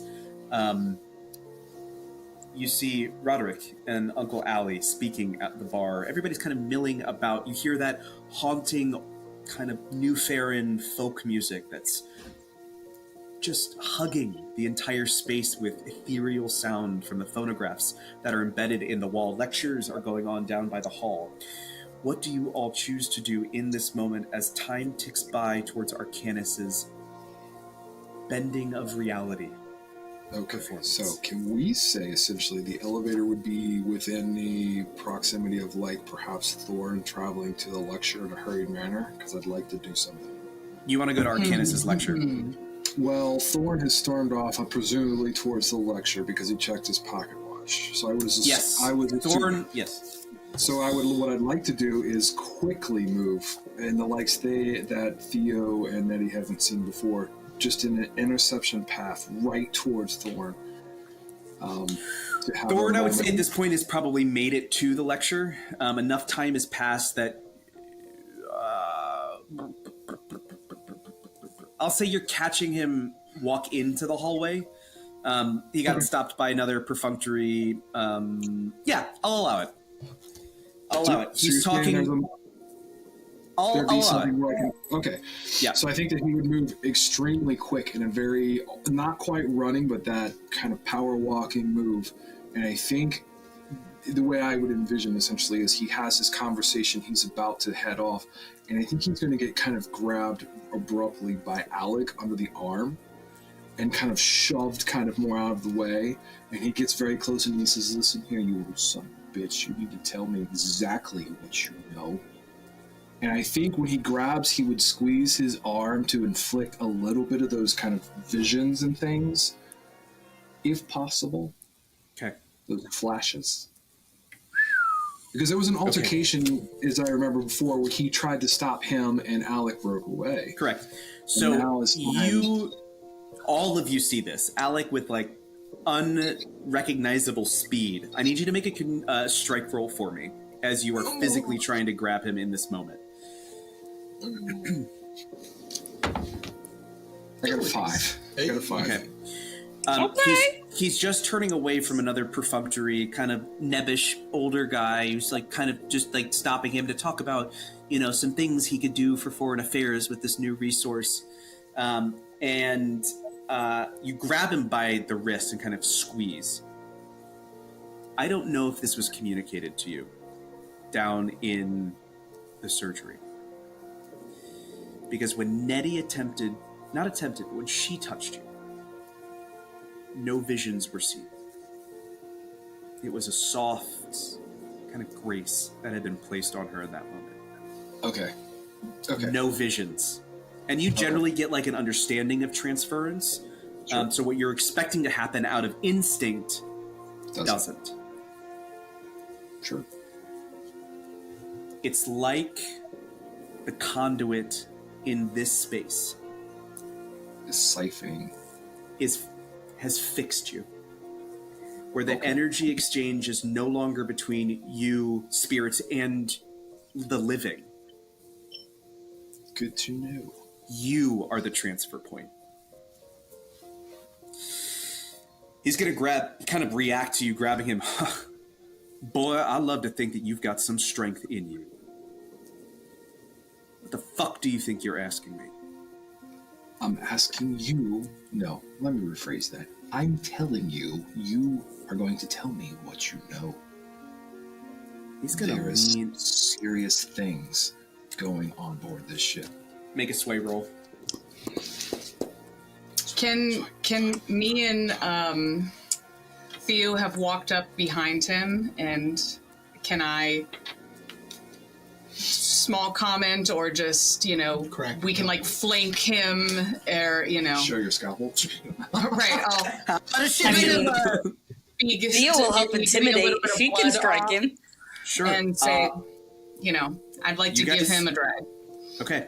In doing this, understand that because I want to make these stakes very clear, understand that you are revealing your connection to Alec, to the Director of Foreign Affairs, who has approached both of you, I think, at this point, or at least Theo. He now knows, if you choose to do this, that you three are connected. Theo might take a step back then. Theo might wait. Theo might go and be a little bit further away. Okay. Just for the moment then. Like ready to step in if something were to happen? If absolutely needed, yeah. Okay. She might be keeping an eye out for Stefan, but is also definitely if she needs to step in, she will. Okay. If it's, I don't know. I'll burn a drive. I'll do it. Oh, hold on. Is this happening in view of Alec, or not Alec, Allie and Roderick? Yeah, you guys are about 10, 15 feet away. This is right. There's not a far distance between the bar and this hallway entry where the lectures are happening. I'm going to use, since I have took my item of my magician's tricks, I'm going to throw my voice to Alec from across the ballroom. Yes. Get and it. go, fight! I'll allow it. I'll give you that drive. I will give you that drive. It is a cunning that you would have to use in this moment, but yes, I will give that. Okay. What an awesome use of that.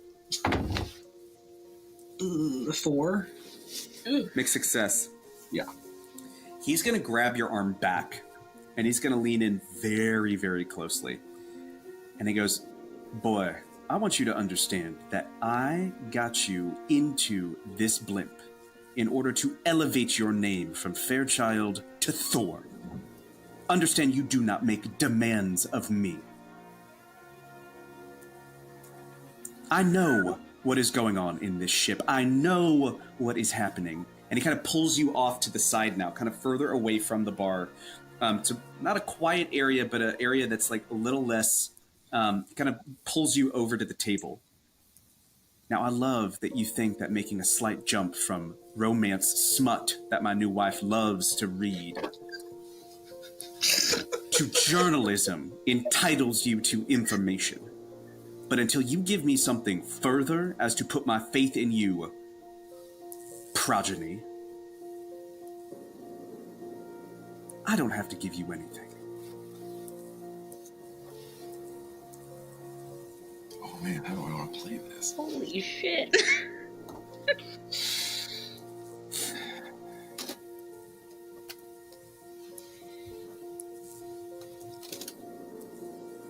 Well, I hope since you're unwilling to give me anything, I hope that your life is insured and that your new wife will collect when this thing goes up in smoke. That's what I'll say. Oh God! Make a. Fuck. I'll give you a focus or a sway on this because you're kind of analyzing his words to twist them around him. Yeah. It's a little bit of a stretch. It's a little bit of a higher stakes role, but it's kind of up to you.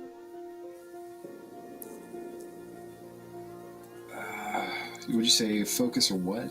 Sway. Because you're like, unless you can give me another reason as to how this action would play. No. I'll take a sway. Okay. I hope. Nice. 6. 6. In your response, there's something that kind of taps into you. And for a moment, you see him look over his shoulder as if somebody tapped on it. Oh, that's right. She's here. I see that your parlor tricks are still in effect. Fine. But you remember who put you here. And you remember who made you worthy of the name Thorn. There's a reason I didn't take the name Thorn, by the way. And she sends her regards. Have a nice life. And then I'll walk away to rejoin the people. Oh, you're not going to wait for information? No. Holy shit, y'all! You gotta drop the mic and you gotta see if he chases after you or changes his mind. Nah. Damn! The rest of you. Little player like you. The rest of you in this moment. Seeing this heated exchange under the breath. Alex showing strength he has not really ever shown before, outside of the moment when he was destroying a creature. There is a sick, almost perverted smirk on Sebastian Thorn's face of arrogance and a sick pride that somehow in his mind he created Alec. And he's proud of his creation. I'll stab him with a scalpel. You'll get him later. You watch as Sebastian Thorn then proceeds to head on to the lectures. What do you all do? I'll say we're probably towards the tail end of Arcanus' lecture at this point. So we're gearing up sort of for the next little event, which is these are the two events that are happening simultaneously before Arcanus' sort of big display. There is a dance that's going on upstairs to kind of show off what this new electric music can look like, as well as an advanced weaponry display that's being conducted by Professor Elwood. Theo's gotta go find Stefan and tell him to get the fuck off the blimp. So I think Alec was going to return to the bar, and he's expecting everyone to reconvene. So he's looking for the other two to see what they do. I'll allow there's enough time. It doesn't really make sense for you to go to Arcanus' lecture, but there's enough time between now and when these next two events start that you would have the ability to plan. And I'll give you guys 10 minutes to do it. Well, I needed to get back to Arcanus's room before he's done with the lecture, so I'm running short on time. I'll say that you could have left at any point if you want to kind of forego seeing the Sebastian Thorn stuff, and if you want to take anybody with you, you're more than welcome to do that. But you would be able to kind of sneak back to like your room, which is connected to his. No, I needed to go in there by myself. Okay. So then would we say essentially that by the time you get to the bar that you're gone doing your thing? Yeah, okay, I've shared all the information I have. So Uncle Al will be sitting there. And Correct. Uncle Ali would have relayed all the rest of the information to you guys. Okay. And then if there's anything that comes up with Roderick or Theo, we've got each other. Yeah. I should note this. Every single one of you has noticed those hairs kind of like, crazy and down and all of those things.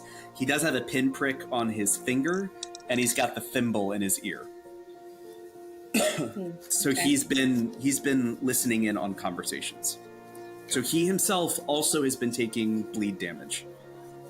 And Now, so he just- himself is also kind of wearing himself down. Just from my mind palace here, the three being Theo, Nettie, Alec are with Uncle Al currently without Roderick. I don't think so. Yeah. I would have probably foregone the thorn thing, and I would have gone to the lecture. So you're just hightailing to the lecture. Yes. For the weapon. Okay. Mhm. Okay. So you walk they- past that exchange. Mhm. Okay. The advanced weaponry or the Arcanist lecture? The advanced weaponry. Okay. There's time between the advanced weaponry has not started yet. So block okay. A is Arcanist lecture. Block B is a whole bunch of other events. Block C is I'm the magician. So you have a little bit of time before that advanced Then weaponry I would stay starts. and, be with all of them. Okay.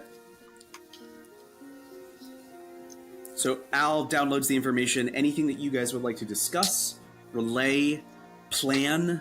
Are there things that, and I will say that while Roderick is looking, Theo, you're probably actively updating him in what's Yep. happening. So he's giving you Absolutely. information as well. So And I we will still give you have guys, the box with the vial, right? Mhm. Okay. Theo has unless you guys disposed of it somewhere, if you want to carry around a live glowworm all the time, you can. Theo currently still has it. She has not let it out of her sight since you gave it Okay. to her. So Theo is just casually walking around with a little tin box. Yep. Okay. She has it like in her hands. She's just like holding it. It's just like, we need to get this somewhere relatively safe. Ooh, let's go put it in my doctor bag. give it to Uncle Al. Let him do his thing with it. Be like, Starting now, I'm going to give you guys 10 actual minutes to plan what the rest of the evening looks like. Above table, as if you are having this conversation and planning it together. okay. So I'm trying to steal the worm and also the documents I signed. Oh, Don't from his steal the room. worm. Yeah, from his room. Okay. Theo's just gonna be like, don't steal the worm. Don't take it. Don't take the worm. Got Don't do gloves. it. It's Got not. It's not okay to be contained. Don't take it. We don't have space for this right now. It's contained. I would say that we should let Uncle Al have the worm. I think he's essentially the lightkeeper, so he may know what to do with it. I suppose now that we have another worm, I wouldn't need to steal that worm, but I'm still going to steal those documents that I just blabbed a lot. Or at least see who all has signed it. That's true. Okay, and then do we all want to go to the weapons Oh, I'm an idiot. I forgot. seminar? I know that the captain signed one of those documents. Yes, correct. I completely forgot about that. Yep. And then that in combination with above the table, because Yeah. well, now we know because Theo told us that the captain was acting all weird. Yeah. He's Yes. probably one of the shitbags. I do think that the captain might be one of them. Mm-hmm, mm-hmm, mm-hmm. My current suspicions, and I don't know which way this turns things, because I have a list, is Nicodemus, the sleight of hand magician, which we kind of already Yeah, figured. those two are confirmed. Hargrave, possibly the other doctor, and Sergeant Ross, and then depending on which way Tom just got solidified or changed, I have no Tom's idea. innocent. So Tom's I available. don't know if he is Roderick anymore. got info that we had one person that would help us. It's Thorn. Thorn's your I fourth. think it could be either Sergeant We're Ross forgetting- or Tom. We're forgetting the I doctor think though. both. It's Arcosa, Arcanus. it's Ross, it's Thorn, and Arcanus. I think it's all of them. I don't think the secondary doctor, she seems innocent, and Tom, I think it also seems innocent. But I think Tom thinks that, I don't know if Tom suspects his boss, and so he, I think, suspects you, because he's seeing that dichotomy. I think it matters whether Uncle Al was counting the man that we know is a representative from Otherware as one of the Otherware representatives or not. He was. So of the Yeah. four, of the other There's four Nicodemus. agents that are on the ship, Nicodemus is definitely one of them. The magician, the shadow hand. Yeah. So we have 2. Also one of the agents. There's 2 left. So then it's got to be the magician and the captain. I think Ross is probably, she was watching because she probably didn't like that the magician that was hired was giving information to Otherware. And she did come to help this crew member. And if she was a bad, shady person, she probably wouldn't have went to get help. To be fair, the captain was also called for help. It's true. So maybe the captain... Sergeant Ross be a member of the Triumvirate in disguise? Or Well, she is a member of... So the Triumvirate are the 3 branches of government. So the Triumvirate are like they're heads of the Triumvirate, but as far as you know, there are no active members. Any of the heads did not show up. Okay. So moving forward, who wants to go where? What are we doing? You know, Roderick, you said that you're going back to the room, and then I think there's a likely possibility that you're going down. Yeah? Is that the kind of guess? Going down? Yeah, to go see, like, the power source. Oh, I thought you were saying, like, I was getting killed. I'm like, damn, all right. You're dying tonight. Theo gonna take you out. No, don't worry. Theo's already prepared to make that sacrifice for you. It's okay. Well, lecture on the weapon is definitely, we have to have somebody there, because we got to find out what the full capability of this thing is for sure. Nellie said she wanted to go. And that's also with the one doctor. So that makes sense, because you already have an in there. Okay. Mm-hmm. I might keep my eye around the area, mostly because also I got to get Steve off the fucking boat. How are you going to get him off the boat when we're in the Push him middle into of the sky? I'm literally gonna tell him to run the fuck down the stairs, go grab one of the backpacks, and yeet himself out of the ship. Take a parachute and jump, and hope you land safely. That's what she's gonna do, essentially. You could just blow up the airship. I told you this. Because we also then do have to figure out how. Well, What are we destroying the ship? We do have the emergency rooms, so there might be, you know... Okay, let's talk about that. Enough packs for the 4 people to escape. We know how this works. Guys, I don't think we can let the ship blow up. What happens to all those worms? That's a good point. I don't think There are blowing the ship thousands on this ship that would go to wherever, and we don't know if they can be killed. But why would Allie think it's a good idea then? Because he's the one that suggested... Why would Ellie think that what? He's the one that suggested we could blow up the ship. In his mind, these are tiny little bugs that can be incinerated. But nobody's tried it, right? So it's like, hey, if the explosion is big enough, it'll fucking destroy anything. So, hear me out. Is that his opinion after we've shown him the bug? Because we've agreed that we would have given it to him. Or is that his opinion before he's seen the bug when he was just talking to Roderick? You know what? I need somebody to make a control roll for me, because in this moment, if you guys are having this like private conversation, if you manage to get to a private room, he's going to open up that container and attempt to squish it. Okay. I am not rolling control because I'm not good at it. I'm very low. I can make it, but yeah, you're about the same as me. Theo, you're our only hope. I could use a strike and tell him, hey, I'll try to squish it instead. Yeah, No, I'll allow it. No! Bad! I'll I got allow the it. gloves! I got the gloves! I'll allow it. I'll roll a strike with my OneDrive that I have, and I'll use my gloves to try and punch the damn thing instead of stomping on it. Would you like to? Yeah, would you? If anybody wants to add a drive to help him, now is the time. Also, Theo, please remember you're behind me. Yes, I'm aware. I'm fully prepared to use that right now if I absolutely have to, because if he's about to take damage, I got the gloves on. I got a 3. Theo will Okay. use behind me for whatever damage he's going to take. I would like to make this very clear before we move forward. This is an incredibly high stakes role, because To move Oh, from you a didn't tell me that. well, this is I want to clarify this before we move forward. This is an incredibly high stakes roll to move from control to strike, because essentially what you're doing is opening up the container, hoping that the bug stays on the cold pallet as long enough that it's still slow enough that you can smash it. And you're kind of just like wildly punching into a glass container. So on a failure, you will take at least the blood would negate the bleed that you would take, or the gloves would negate the bleed that you would take, but not the body you would take for breaking the container with your I fist. don't think I would have let Dr. Carcosa get to that point. Like, if he made any indication that he was going to open that specimen jar outside of a controlled setting, like, I'm calling I on my would favor. immediately- He would immediately call on his favor in that moment. In order to get, because if the intention is we are trying to figure out if these things can be killed, his job as the light keeper is to figure that out by any means necessary.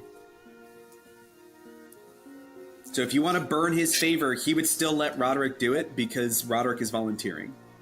So my only other thing is, knowing that this was a high stakes roll, I could have used one more drive.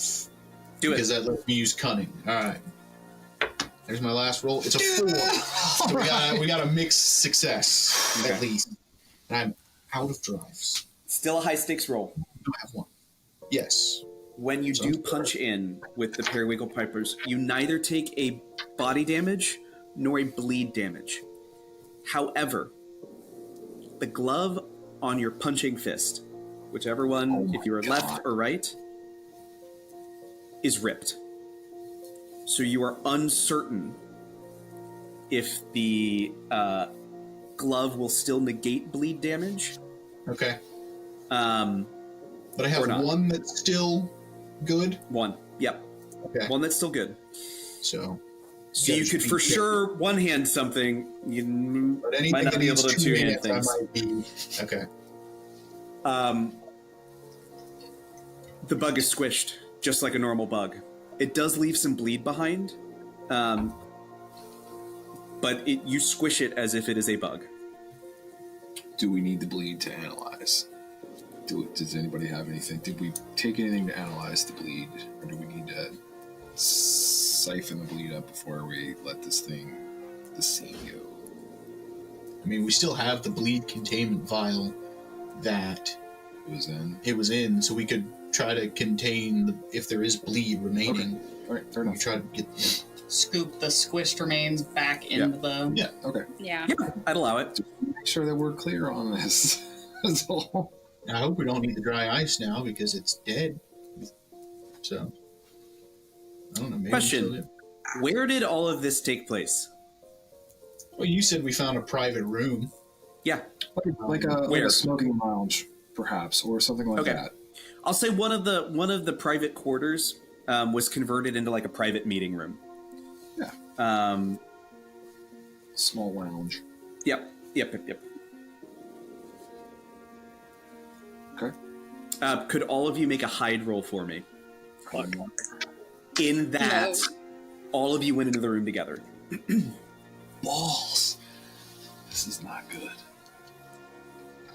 I need... right there with you. I have nothing in it. There are 5 of you, right? Yeah. There are 5 of you that went into this room. I need 3 successes. Okay. Would it have been better for us to use Roderick's room that he was given instead of a random smoking lounge? It is really close to the magician, but like... That would have been further down the hallway and we would have had to pass more people all together in a group. Right. Okay, so no. It would have drawn more. Okay. All right. I got a 5. It's 1 success. I got doubles, but they were 1. Oh, God. I gotta fail. It's up to you. Okay, so it's hide. I have no training. You have to roll 2. And take the lowest. Can I burn a drive? Yeah. And then that's just A single rolling roll. 1? Okay. Correct. Hey, you could burn 2 and get 2. It's true. Okay.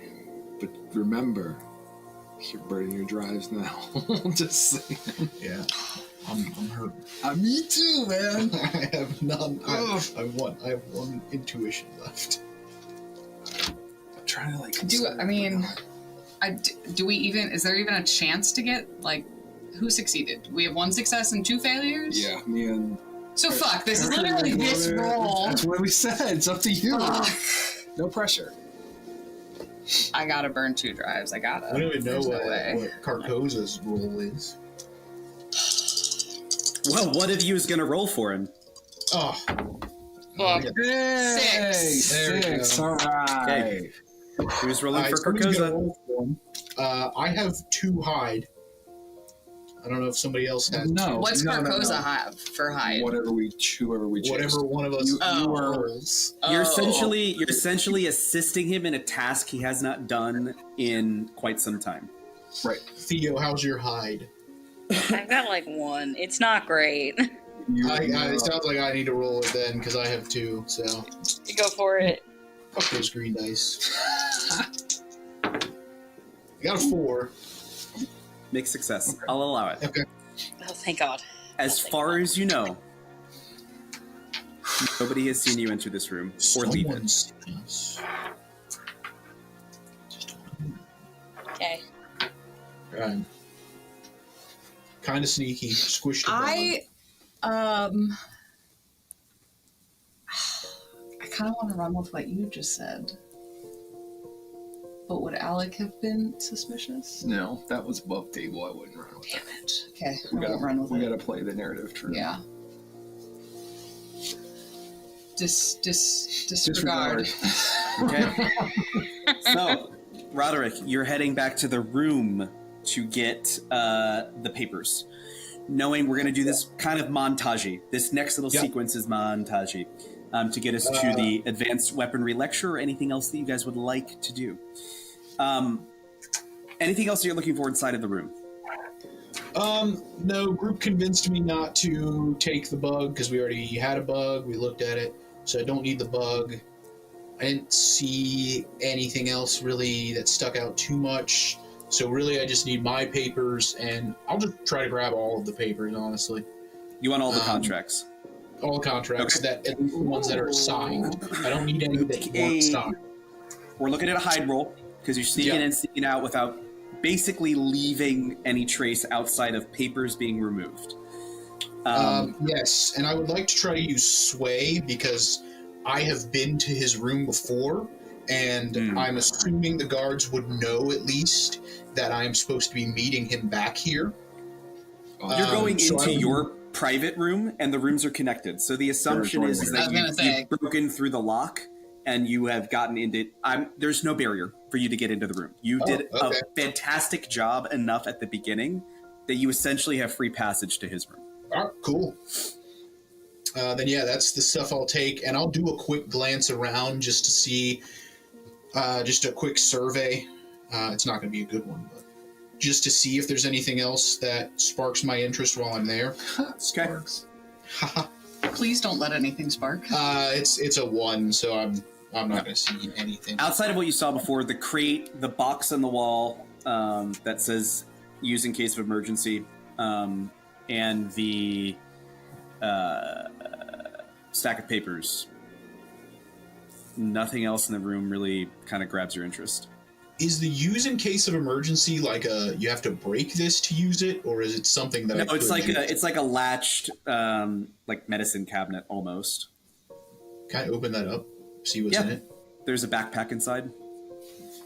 Parachute. $20 says it's a parachute. This is a backpack that I could hide under my cloak pretty easily. Oh man. It would make you look like a hunchback, but you could. Let's do it. I'll take that too. Okay, make a hide roll for me. All right. You got this, bro. You can do it. 6. Woo! Talk to me about how you make this essentially backpack that is quite bulky successfully hidden underneath your outfits. Roderick's a professional at contorting his body in weird ways sometimes for performances, and, he knows how to hide stuff up his sleeves and things like that all the time. So he just knows a way to arch his back more and position himself as he walks. It's a bit uncomfortable, but it can hide the fact mostly that there's something back there. Okay, two things to note. You probably take off your jacket and you kind of put it underneath your jacket /vest /whatever, because understand not just these straps. There's a strap here across the chest and a strap across the belly as well. Let me think through this. Yeah, that's what I want to do. So strap here, strap here, strap here. There's also two kind of pulls on either side, like kind of tassels with like little hand loops. Okay, so this really is a parachute that I have. Okay. Yep. Yep. Until you're plummeting to the earth and All pulling right. towards. I would like to try and tuck the tassels. He's gonna pull on them, and flowers are gonna come out of the backpack. I'd like to try to tuck the tassels in as well, just so nobody accidentally yanks on one. With a 6, unless somebody were to bump into you, Okay. nobody is going to recognize that this is here. So please make that note. Like if somebody runs into you or something, they fucking know that there's something wrong. Okay. Yeah. With that, that's everything I wanted to do. Okay. Other team. Theo's got to go find Stefan. She's Okay. got to get him off. Make a survey roll for me. Oh, did you want to know before we move on, did you want to know the other names that were signed on the pamphlets? I will want to know them because I'm going to share them with the group. Okay. Come back. Names. Captain Hargrave, Yep. Sebastian Thorne, Nicodemus Vardis, Seraphina Blackwood.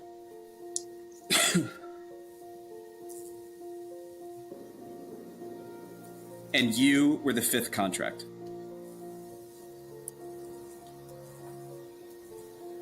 All right. Okay. And I'll say, actually, you'll find you kind of misdirected it. There was a smaller contract, and it's Dr. Oh God. Dr. Uga. I don't. Dr. No. Uga. Not Dr. Mr. Shadow Hands. What was it? Nicodemus? What's the last name? Vardis. Vardis. Sorry, I just don't remember this person's first name. If you give me Oh, after. 2 seconds. It's the skittish. Alara Elwood is the last Yeah. one, Yeah, and it's more of okay. like an employee contract. Okay.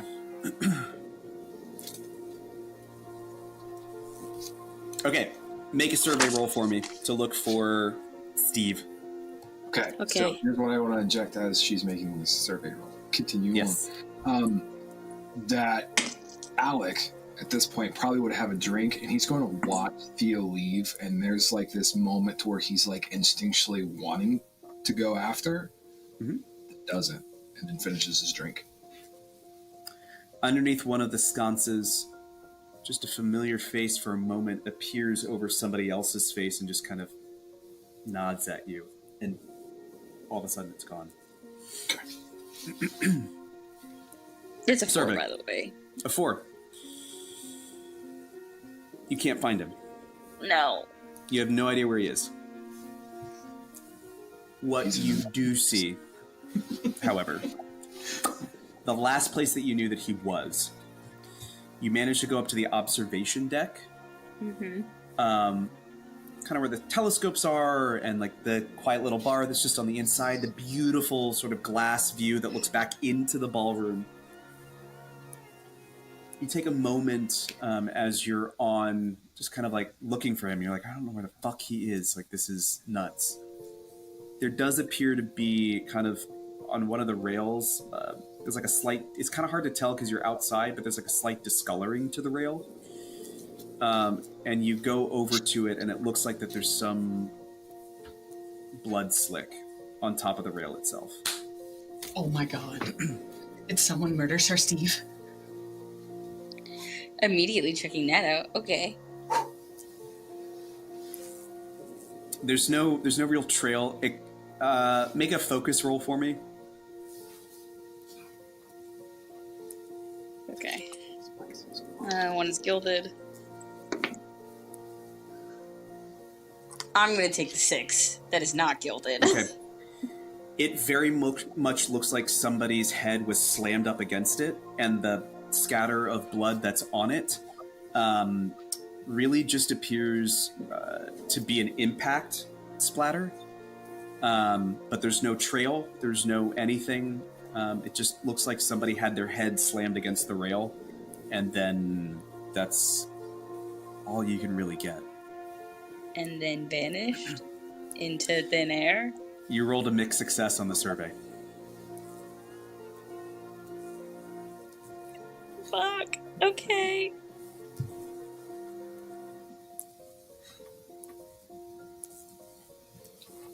Okay, that's going to chew up the time before the advanced weaponry, because you spent some time looking for him. Nettie, Alec, anything else? I think the only thing Alec is going to do is he's just going to continue to drink, and he's going to patiently wait for what comes of whatever Theo is going to go do. Okay.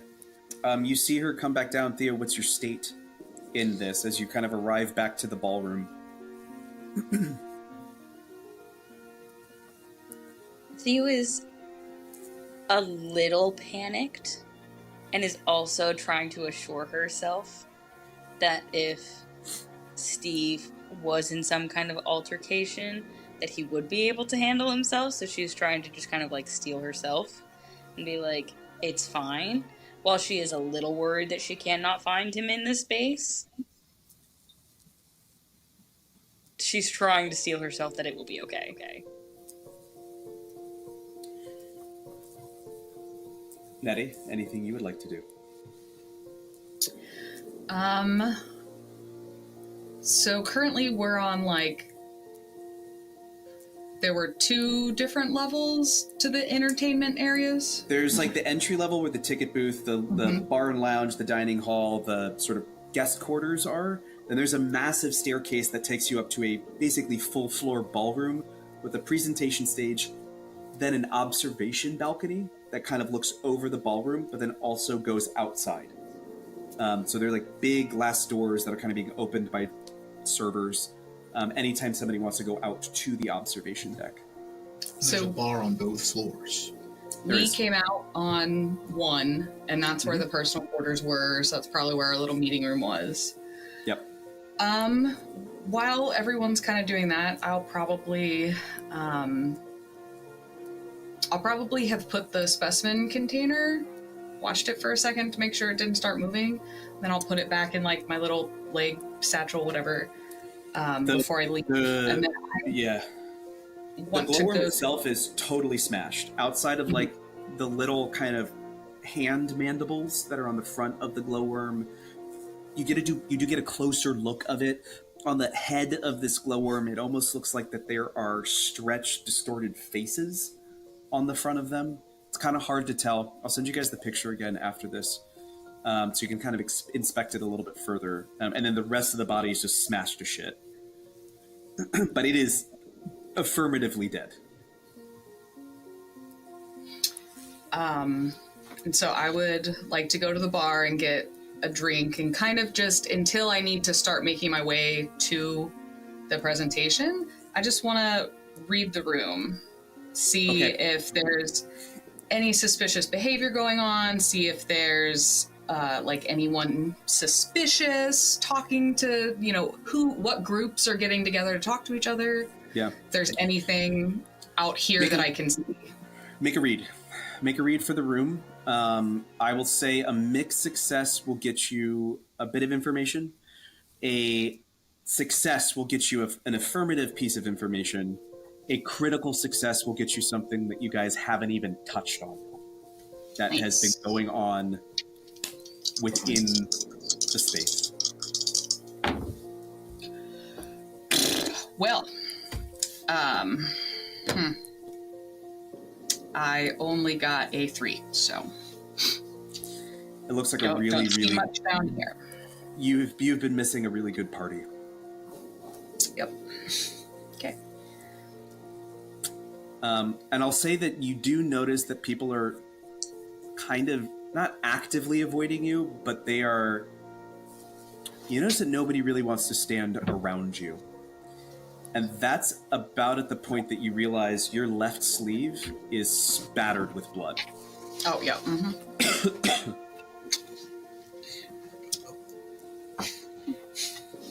Oh, gosh darn it. Oh, well. Okay. So, we start to make our way to the advanced weaponry moment. These next Is that two moments... upstairs?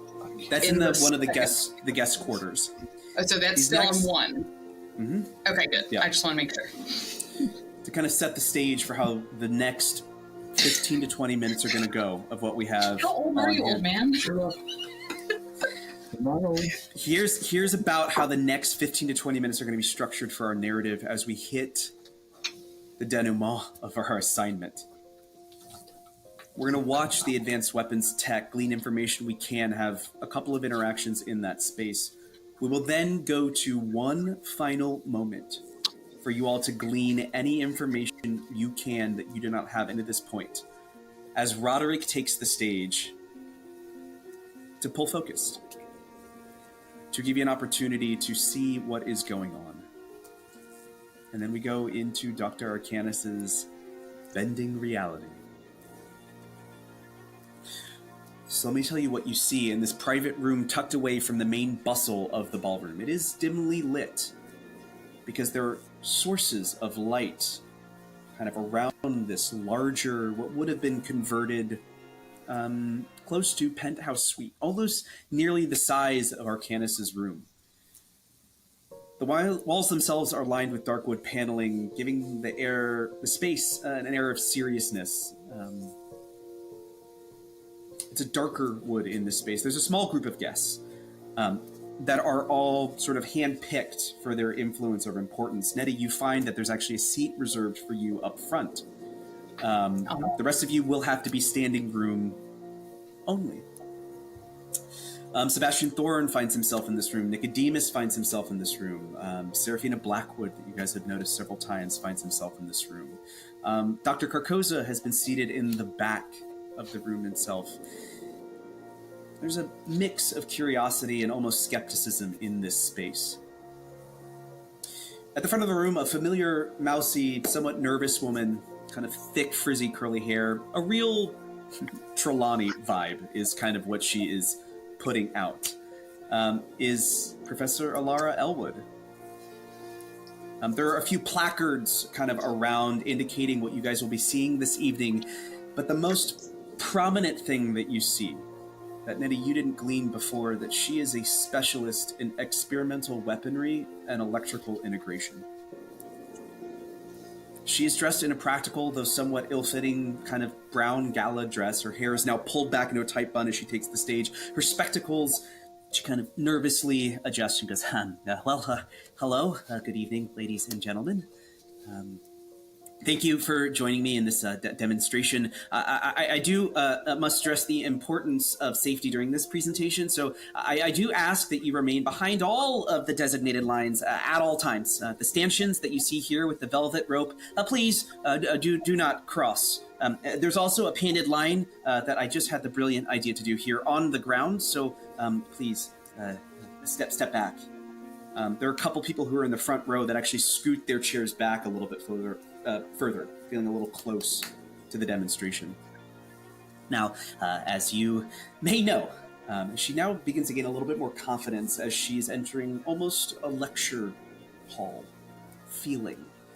The integration of electricity into advanced weaponry has presented a certain challenges, and there's like nervous snickering across the hallway, or across the room, as all of you think back to the shattering of the sconce above.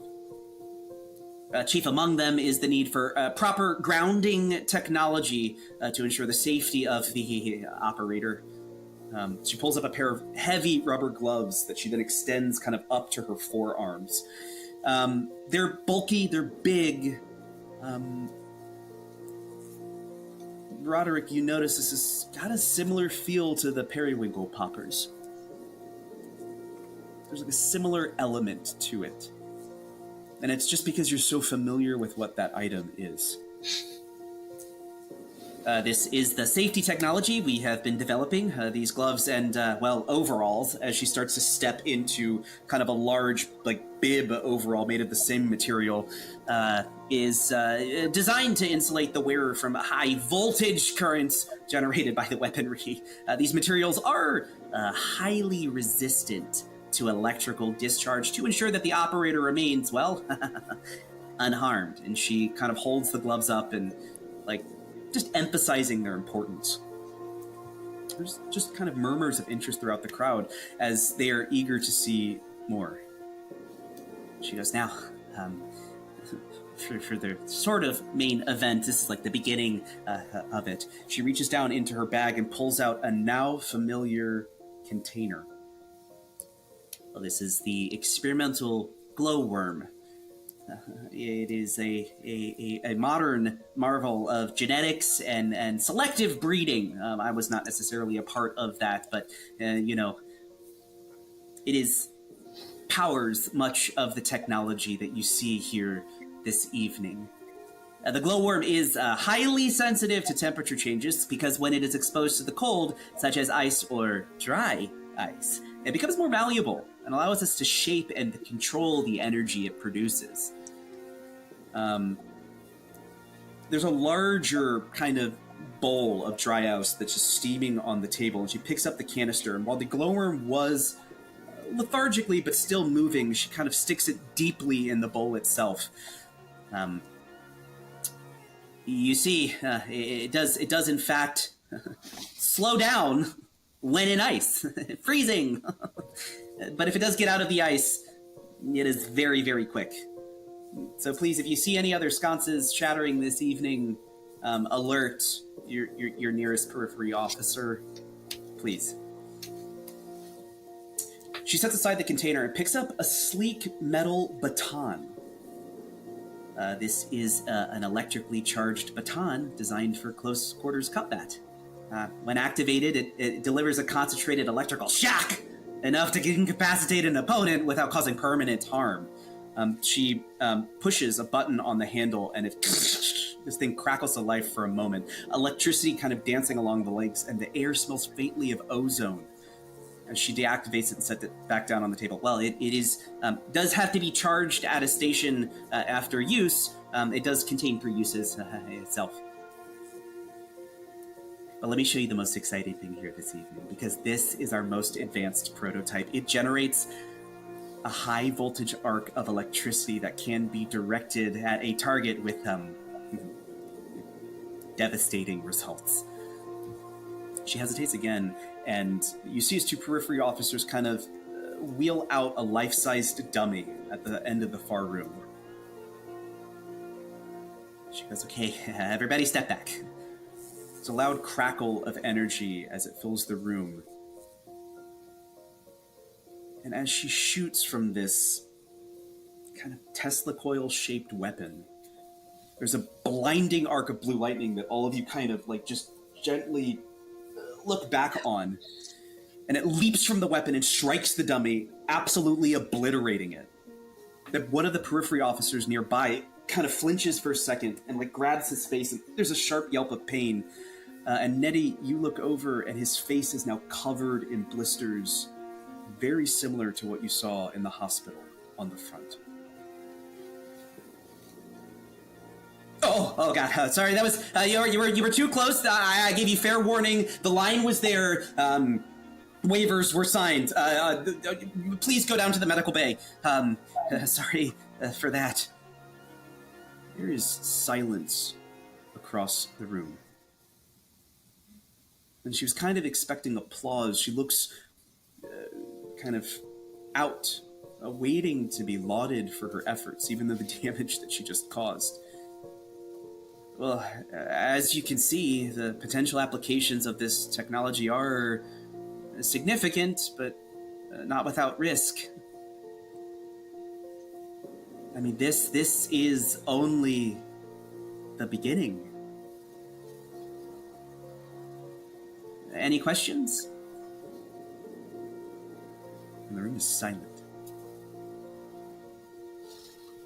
Where are we all at as this is taking place? Nettie is sitting up front. She kind of had the full view of what's happening. I'll say, oh! We lost her. She died. She'll click back in here in a second.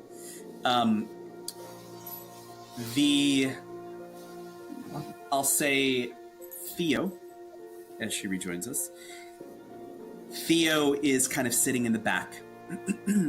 Leaning up against a wall, I'll say. Carcosa is seated in one of the back seats. And would you guys say that you have found seats or no? I personally want to stay within eyesight of Theo. And I'll say you guys could... eyesight of Dr. Carcosa. Okay. Okay, yeah. I say it's fair. And Roderick? I think I would probably be a little bit closer to the stage for this one. Okay. Better yet, I'll make sure that there's like horrified of that man. There is a placard that you arrived to when you got to your seat that said guest of V Arcanus. Maestro Periwinkle. So you can basically sit wherever you want in the room. Okay. Yeah, I want to be up close to the show. Okay. So. I'll say you're like a couple seats down from Nettie. That's fine. What do you do? I would like to... I don't know if you want me to roll like 2 separate rolls. Like read the room before the presentation had started, like who attended, did Thorn attend, or are they off somewhere else, like of our notable parties. And then I would like to read the room after the presentation and see, like, of those parties, like, do they have knowledgeable grins, or are they like horrified? Like, what's their reaction? Yeah. Inside this room, I'll give you the first one for free because you would have had enough time to get settled, see everybody, take everybody in. People of note that you've seen inside the room. You would have seen Nicodemus, the ambassador. Sebastian Thorne for sure is there. Sergeant Ross is standing at the door watching this display. You'll see... I'm going to save that one for later. Seraphina Blackwood is there. And I'll say that's about it. Arcanus is nowhere to be found.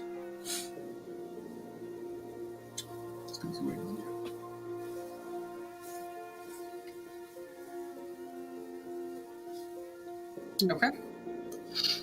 At the end, go ahead and roll a read roll for me. 6. Okay. Not on my gilded though, so I don't get my direct. Here's what I'm going to give you. That one I said I was gonna hold on to for later. And because you got the 6, you did notice this kind of halfway through the presentation. And the presentation itself was longer than this. You saw other applications, but these were kind of the most interesting points that we saw. About halfway through the presentation, Captain Hargrave steps into the room. Notably, Bosun Tom is not there, who is typically glued to his hip. Oh, fuck. Uh-oh. At the end of the room, most of the room is dead-ass silent. They have never seen anything like this. The sheer lack of care when the guy got his face kind of disfigured. The pure demonstration of raw power that they saw both harnessed into a singular baton to something you may have seen on the front lines. When you say experimental, this is not just something that is like, oh, we're toying around with this. This is really, really, really dangerous stuff that is already making its way to the front.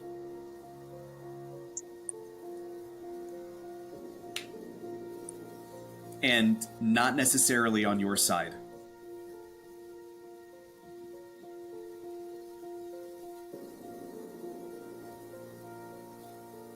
I will also say with this read roll, one of the sconces is out.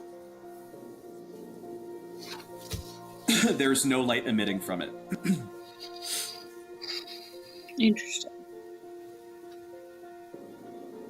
I'll probably wait until everyone has filtered out of the room, but I will want to investigate that at some point. And I will also want to go talk to Dr. Elwood, because when she showed me the prototype, she said she had no idea what the power source was, because that was above her pay grade. But then she clearly knew, like, that it was a glowworm and that it had been, like, genetically bred. Okay. Before we dig into that conversation, very briefly, what else do we do? I share my findings with everyone, if I haven't already, of the people that signed papers, and point out that I think the little random magician guy probably is not in on it enough, and it's probably all four of the people that we had sign these papers, which were, well, there were three people that signed the papers, right? There was Captain Hargrave. There were four. Captain Hargrave, Nicodemus, Sebastian Thorne, Seraphina Blackwood. Yeah, Blackwood. Yeah. And then Elwood. Alara Elwood, who just gave the presentation. Yes, but I'm thinking she's in the same boat as the magician guy, and they're probably just minor characters. They're in on it, but not. They're in on it, but they're not the issue that we need to worry about. Okay. And I have no idea what that means for the magician. Allie needs to tell us what the heck he knows about the magician and why they look similar. Okay. We'll cut to the conversation with Elwood very quickly as we near the bending of reality. Nobody's talking to her. Nobody's engaging her. She's kind of standing by the end of it. Just like, you see her every once in a while, kind of like, somebody will get close and they'll be like, nice performance. And she'll be like, oh, thank you. Did you have any questions about what was? No, ma'am. I did not. Thank you though for that lovely demonstration. Oh, okay. Thank you for coming. Oh, Dr. Caldwell, it's lovely to see you. What did you think? Well, I must say, I was a little hurt that you did not let me know about the power source earlier, that you deflected my question. But I can tell that there are quite a few applications that could stem many things that were brought up. And I have a few questions if you'd be willing. I'd love to pick your brain on some experimental design parameters and your numbers of testing and how, all of the specifics of the stuff. Make a sway roll for me.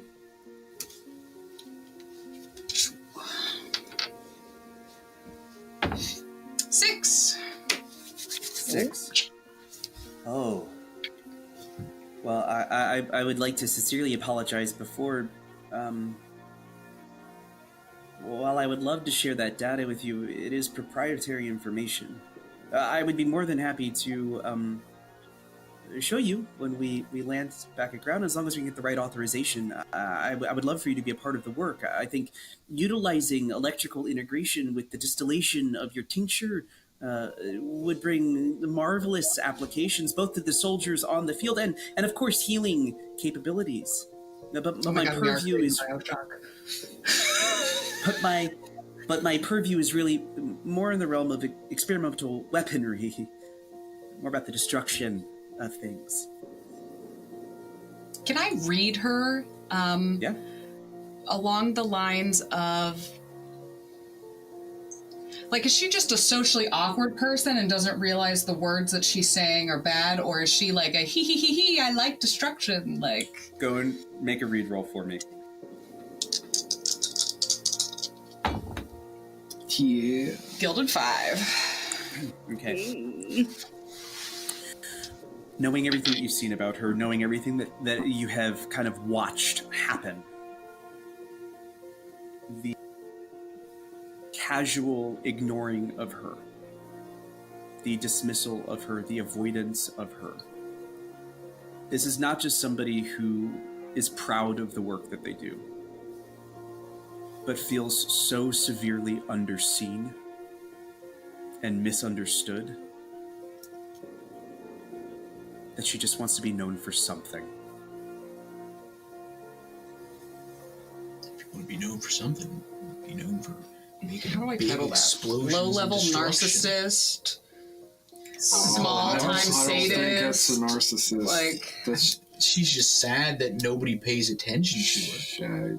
Alec would understand. like whining baby that is striking out because daddy doesn't love her. Like, I don't think so.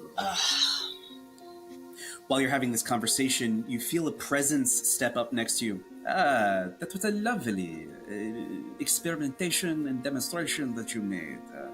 Ambassador Nicodemus, Professor Lara Elwood. I just want to congratulate you on your work and everything you have provided here today.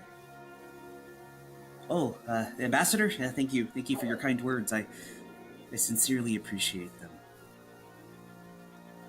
I must be off. The Bending Reality performance is about to start. And he leaves the conversation. Dr. Caldwell? And he'll leave.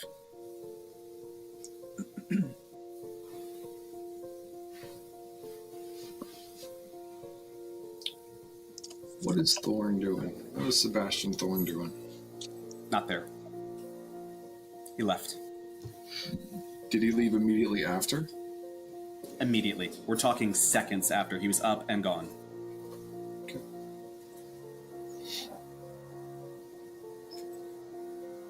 What do we do? Any other part of the conversation you would like to have? I would like to ask specifically about the protective equipment. Like, is it just the fact that it's rubber, or is it like the gloves where there is it is so much more powerful than that. It is galvanized rubber, something that we were able to do because of electricity. I mean, these things have wonderful applications to expand the human mind and what we're able to create.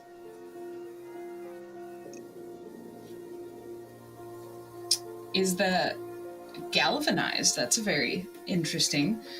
I suppose that's also under that proprietary things you won't be able to speak with me about. It is. I'm sorry, but the things will be on display in this room for the rest of the evening. Of course, under periphery watch. Of course. There are quite a few things that we don't want getting in non-experienced hands, such as yourself.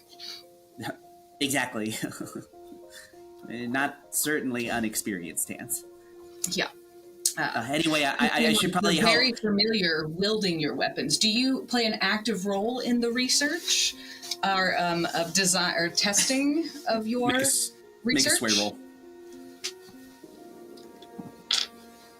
Get spicy. 2. Remember Yay. that you have the necklace.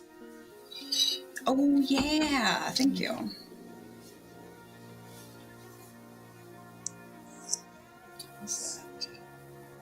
I have an idea. Bleed. Yeah, I'll do that. I'll take a bleed to get +2. And I get a 6. That's a what? Right, take your bleed. Oh, God. Oh, that is a fascinating piece of jewelry that you have on. Oh, Just kinda yes. lingers for a moment. Would you like to I'm take sorry. a look at it and then tell me the things that I want What was to the know? question? What did you ask? You wanted to know about. I Am just I a wanted part of to the? know if you were able to take active participation in your physical experimentation, or if you were more on the theoretical and design side. Yeah. No, I am the architect of these weapons. The plans live up here. You're the creator and the user? Oh, well, I hadn't trained anybody else to use them quite yet, but, hopefully soon. Such a wonderful mind you have. You as well. I would love to grab a drink and just discuss ideas with you sometime, outside of, proprietary information.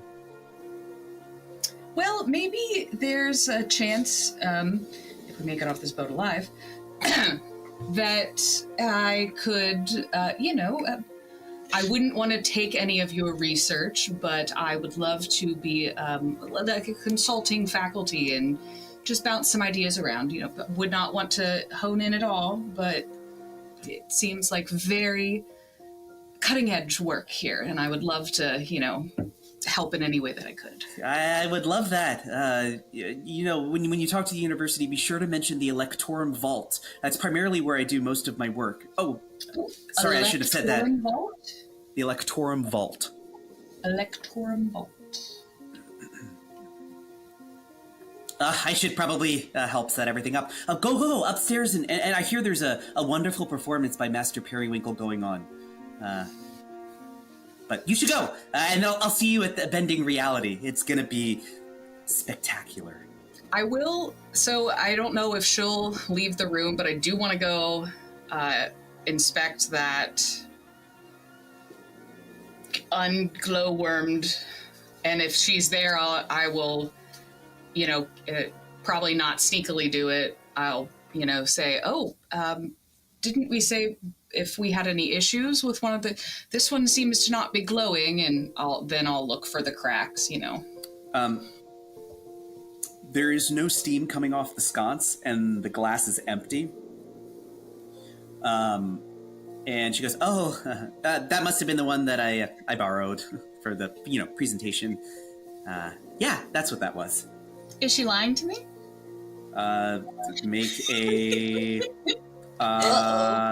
Make a focus roll. Oh, a focus? Okay, hold on. Or read. Focus or read, I'll give you. Do I want 3 die, or do I want to get some drives back? I feel like this will be a very interesting thing, but I do want to keep my drives. The indecision! Such a mood.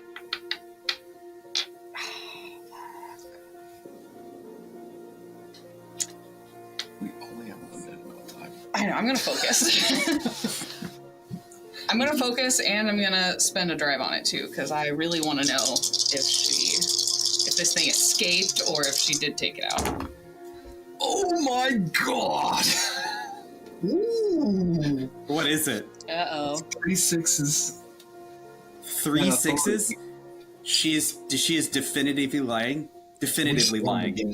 And she I is... win everything. Congrats. It's all me. I got this. She's worried. Oh, she's worried. Definitively. Okay, cool. Yeah. Mm-hmm. Gonna casually, do you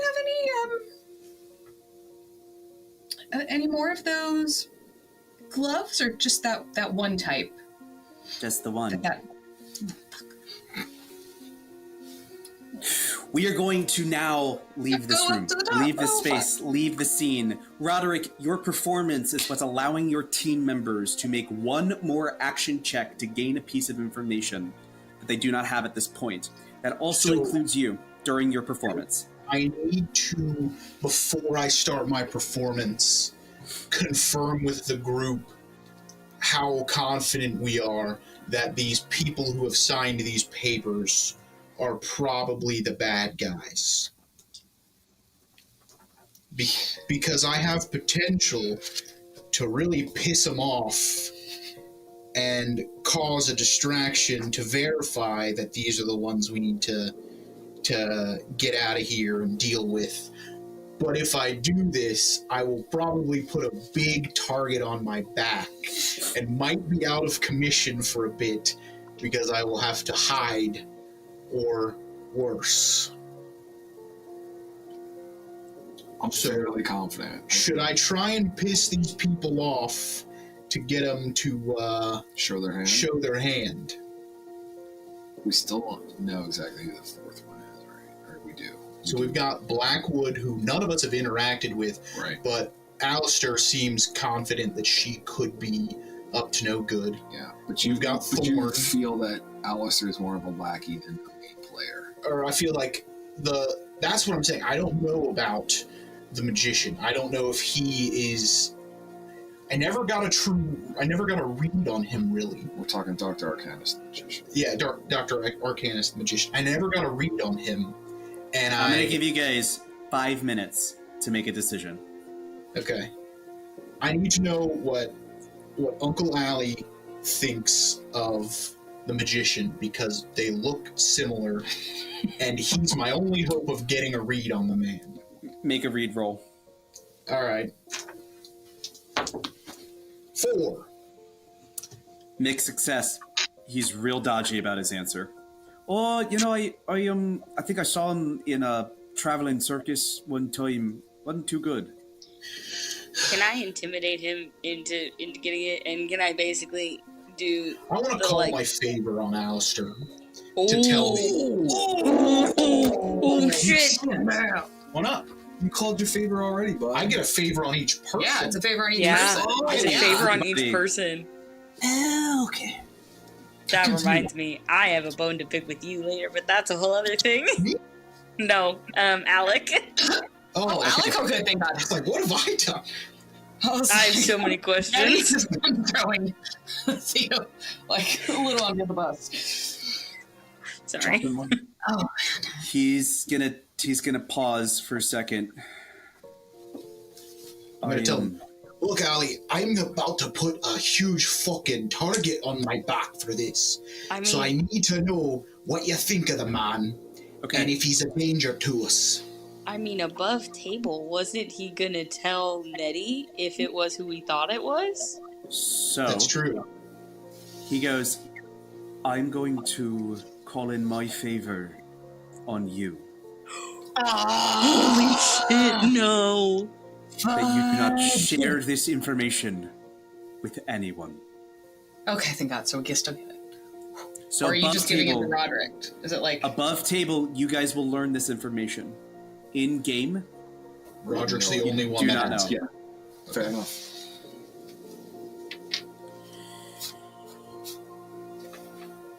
Dr. Victor Arcanus used to go by the name Charles Carcosa. He's my twin.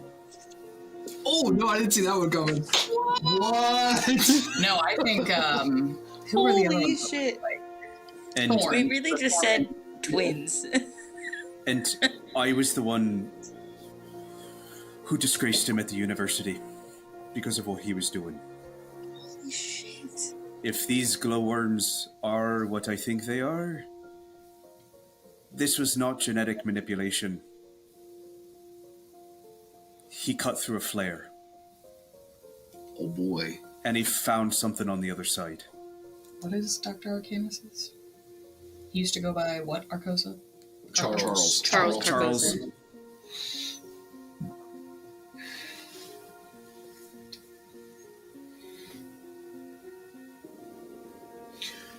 But do you think he'd go as far as to sell us out to otherwhere?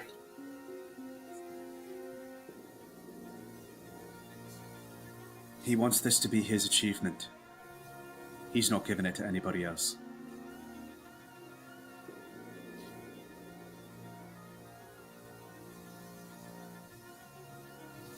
That makes me second guess everything. Because all the information I have is based off of him being a shitbag. And if he's not, then we can't guarantee that all of the people that he had signed documents are bad. We have no reason to think that the captain is necessarily evil, except now Tom has gone missing.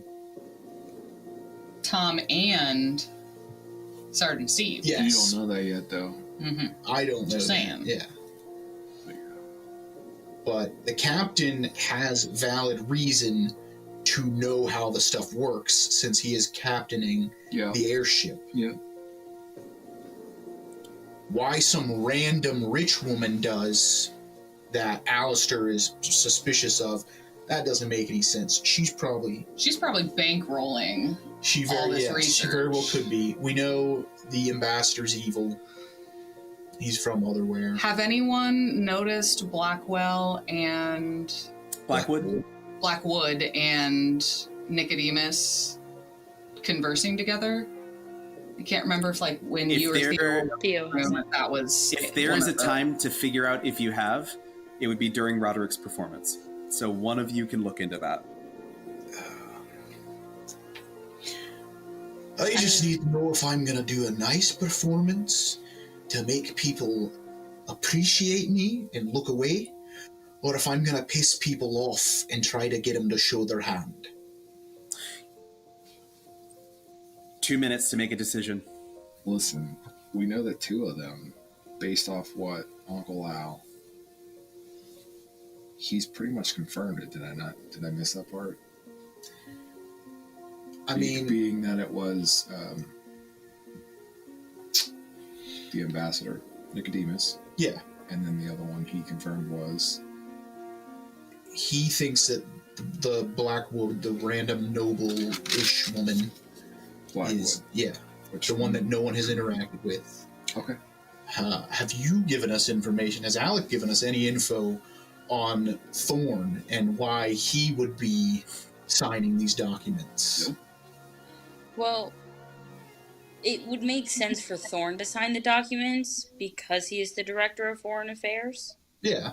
So it would make, at least to Theo, it would make sense because it's you know about what's happening. If Nicodemus knows, you know. Because there's a bigger game at play between the two of them, and we don't know what that game is. All right. Minute is up. I'm going to piss some people off. Good luck. Okay. Okay, Do here it. we go. All right. Before we hear what Roderick's performance is, this is going to be quick. I need everybody's action as to what one piece of information they are doing or what they are doing to assist Roderick's performance. You can choose to not take an action now, that when Roderick describes his performance, you use an action then to help.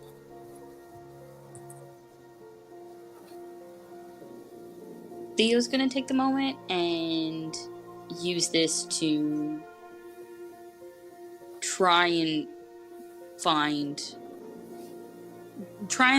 some kind of piece as to the game that Nicodemus and Sebastian are playing. Okay. How do you do this? What action would you like to use?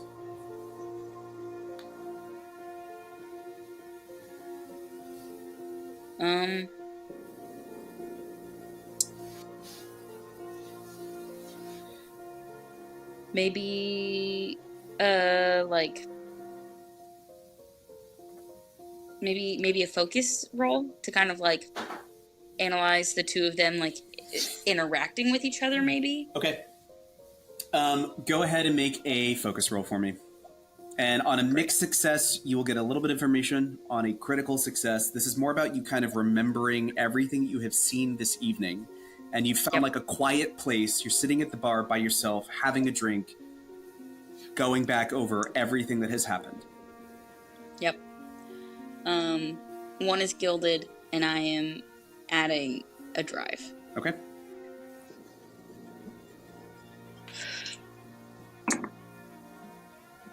I'm going to take the 6 gilded. Okay. Amazing.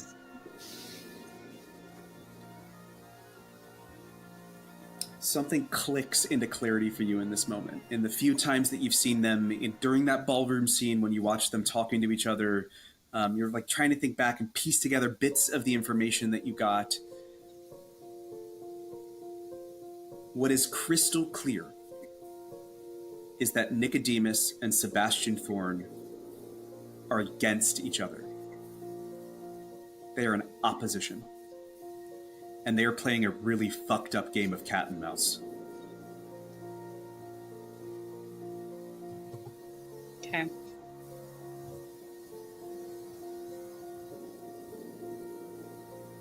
So the piece, it's not about one singular piece on the board, because they will use any tools at their disposal. But what is clear is that they are sitting on opposite sides of the board. Cool.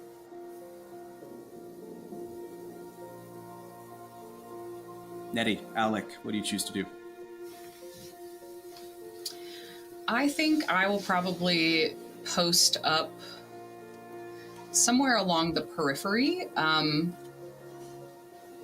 but close to like the stairs going down to the presentation room. But I want to be able to have like enough of like to read the room and look and see, you know, who people are with, all that stuff. Set the stage. There's a set of staircase, right? There's that beautiful grand foyer staircase that takes you to the top where the ballroom is, right? This is where bending reality is happening on that stage. It's inside the ballroom, kind of that first presentation that you saw. The presentation rooms are on the first floor. This means that you're posting yourself up by the grand staircase. So you're not only watching everybody that's in the ballroom, but you're also watching below the ballroom. You kind of have a sight line to both. Are you looking for something specific, or you want to take in kind of anything that you see? Take in anything that I see, but, you know, specifically looking for our named players, you know, who's Thorn standing with during this, or are they moving around, who they're talking to, you know. Make a read roll for me. Or survey. I'll give you either or. I will do read. Ooh, Gilded 6. Okay, in this very, very sort of crystallized moment, right? You guys are so hyper-focused, you're only picking up on little things. The one thing that you do see is Sebastian Thorne and Evelyn Ross having conversations with each other several times over the course of this period. And he will say something to her, she will go then, and you'll watch as periphery guards are switching posts. Things are kind of moving around within the space.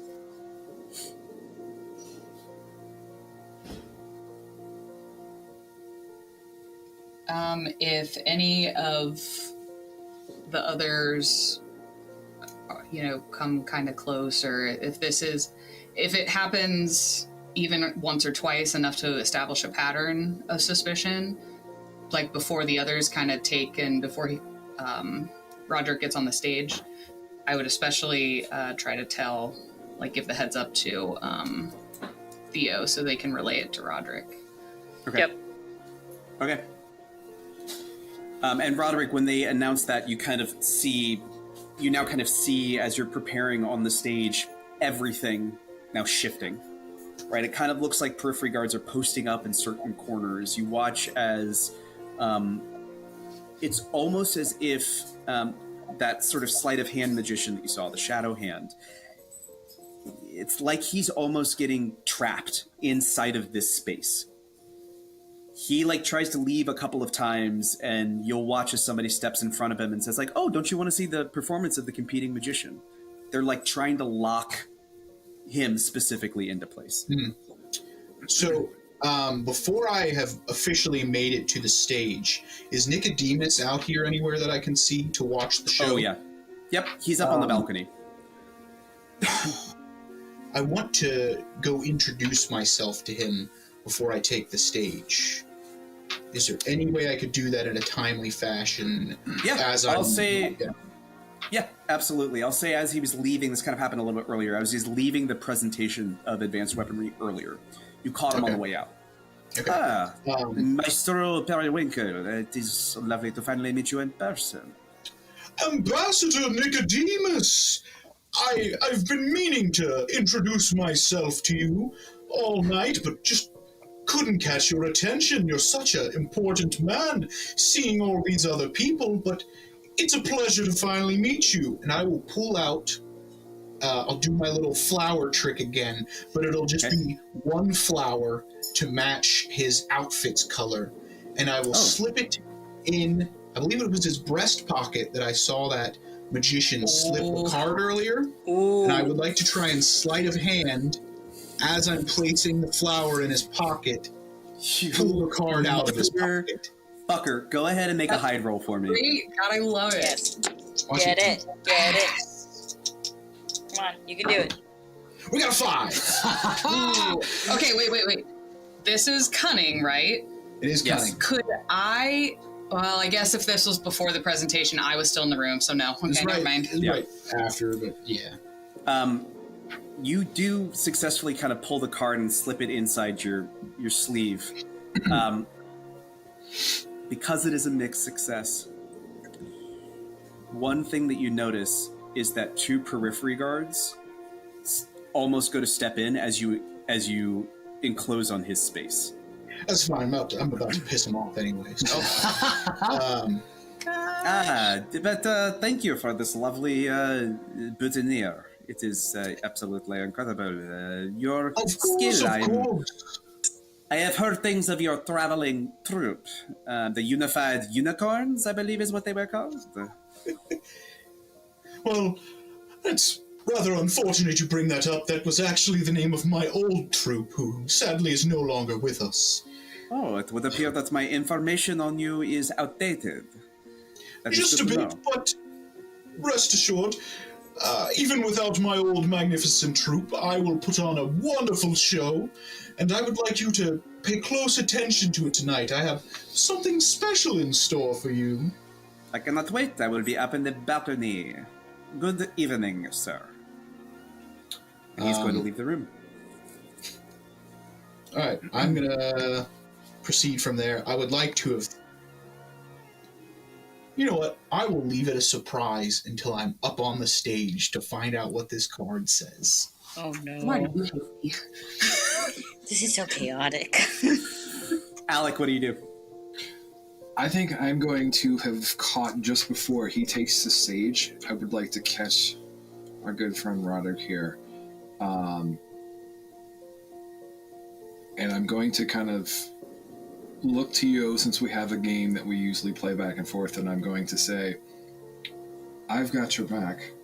Just give me the sign. And I think I'm going to hold for the performance for anything that he may need. Beautiful. The stage is set. The players are in place. The circle's bright star is about to give his best performance. Potentially, if the dice are... And this is where we're going to end tonight's episode. Good, that gives me more time to perfect this show. Fleeting grin and our exploration into Candela Obscura. Let's roll the credits.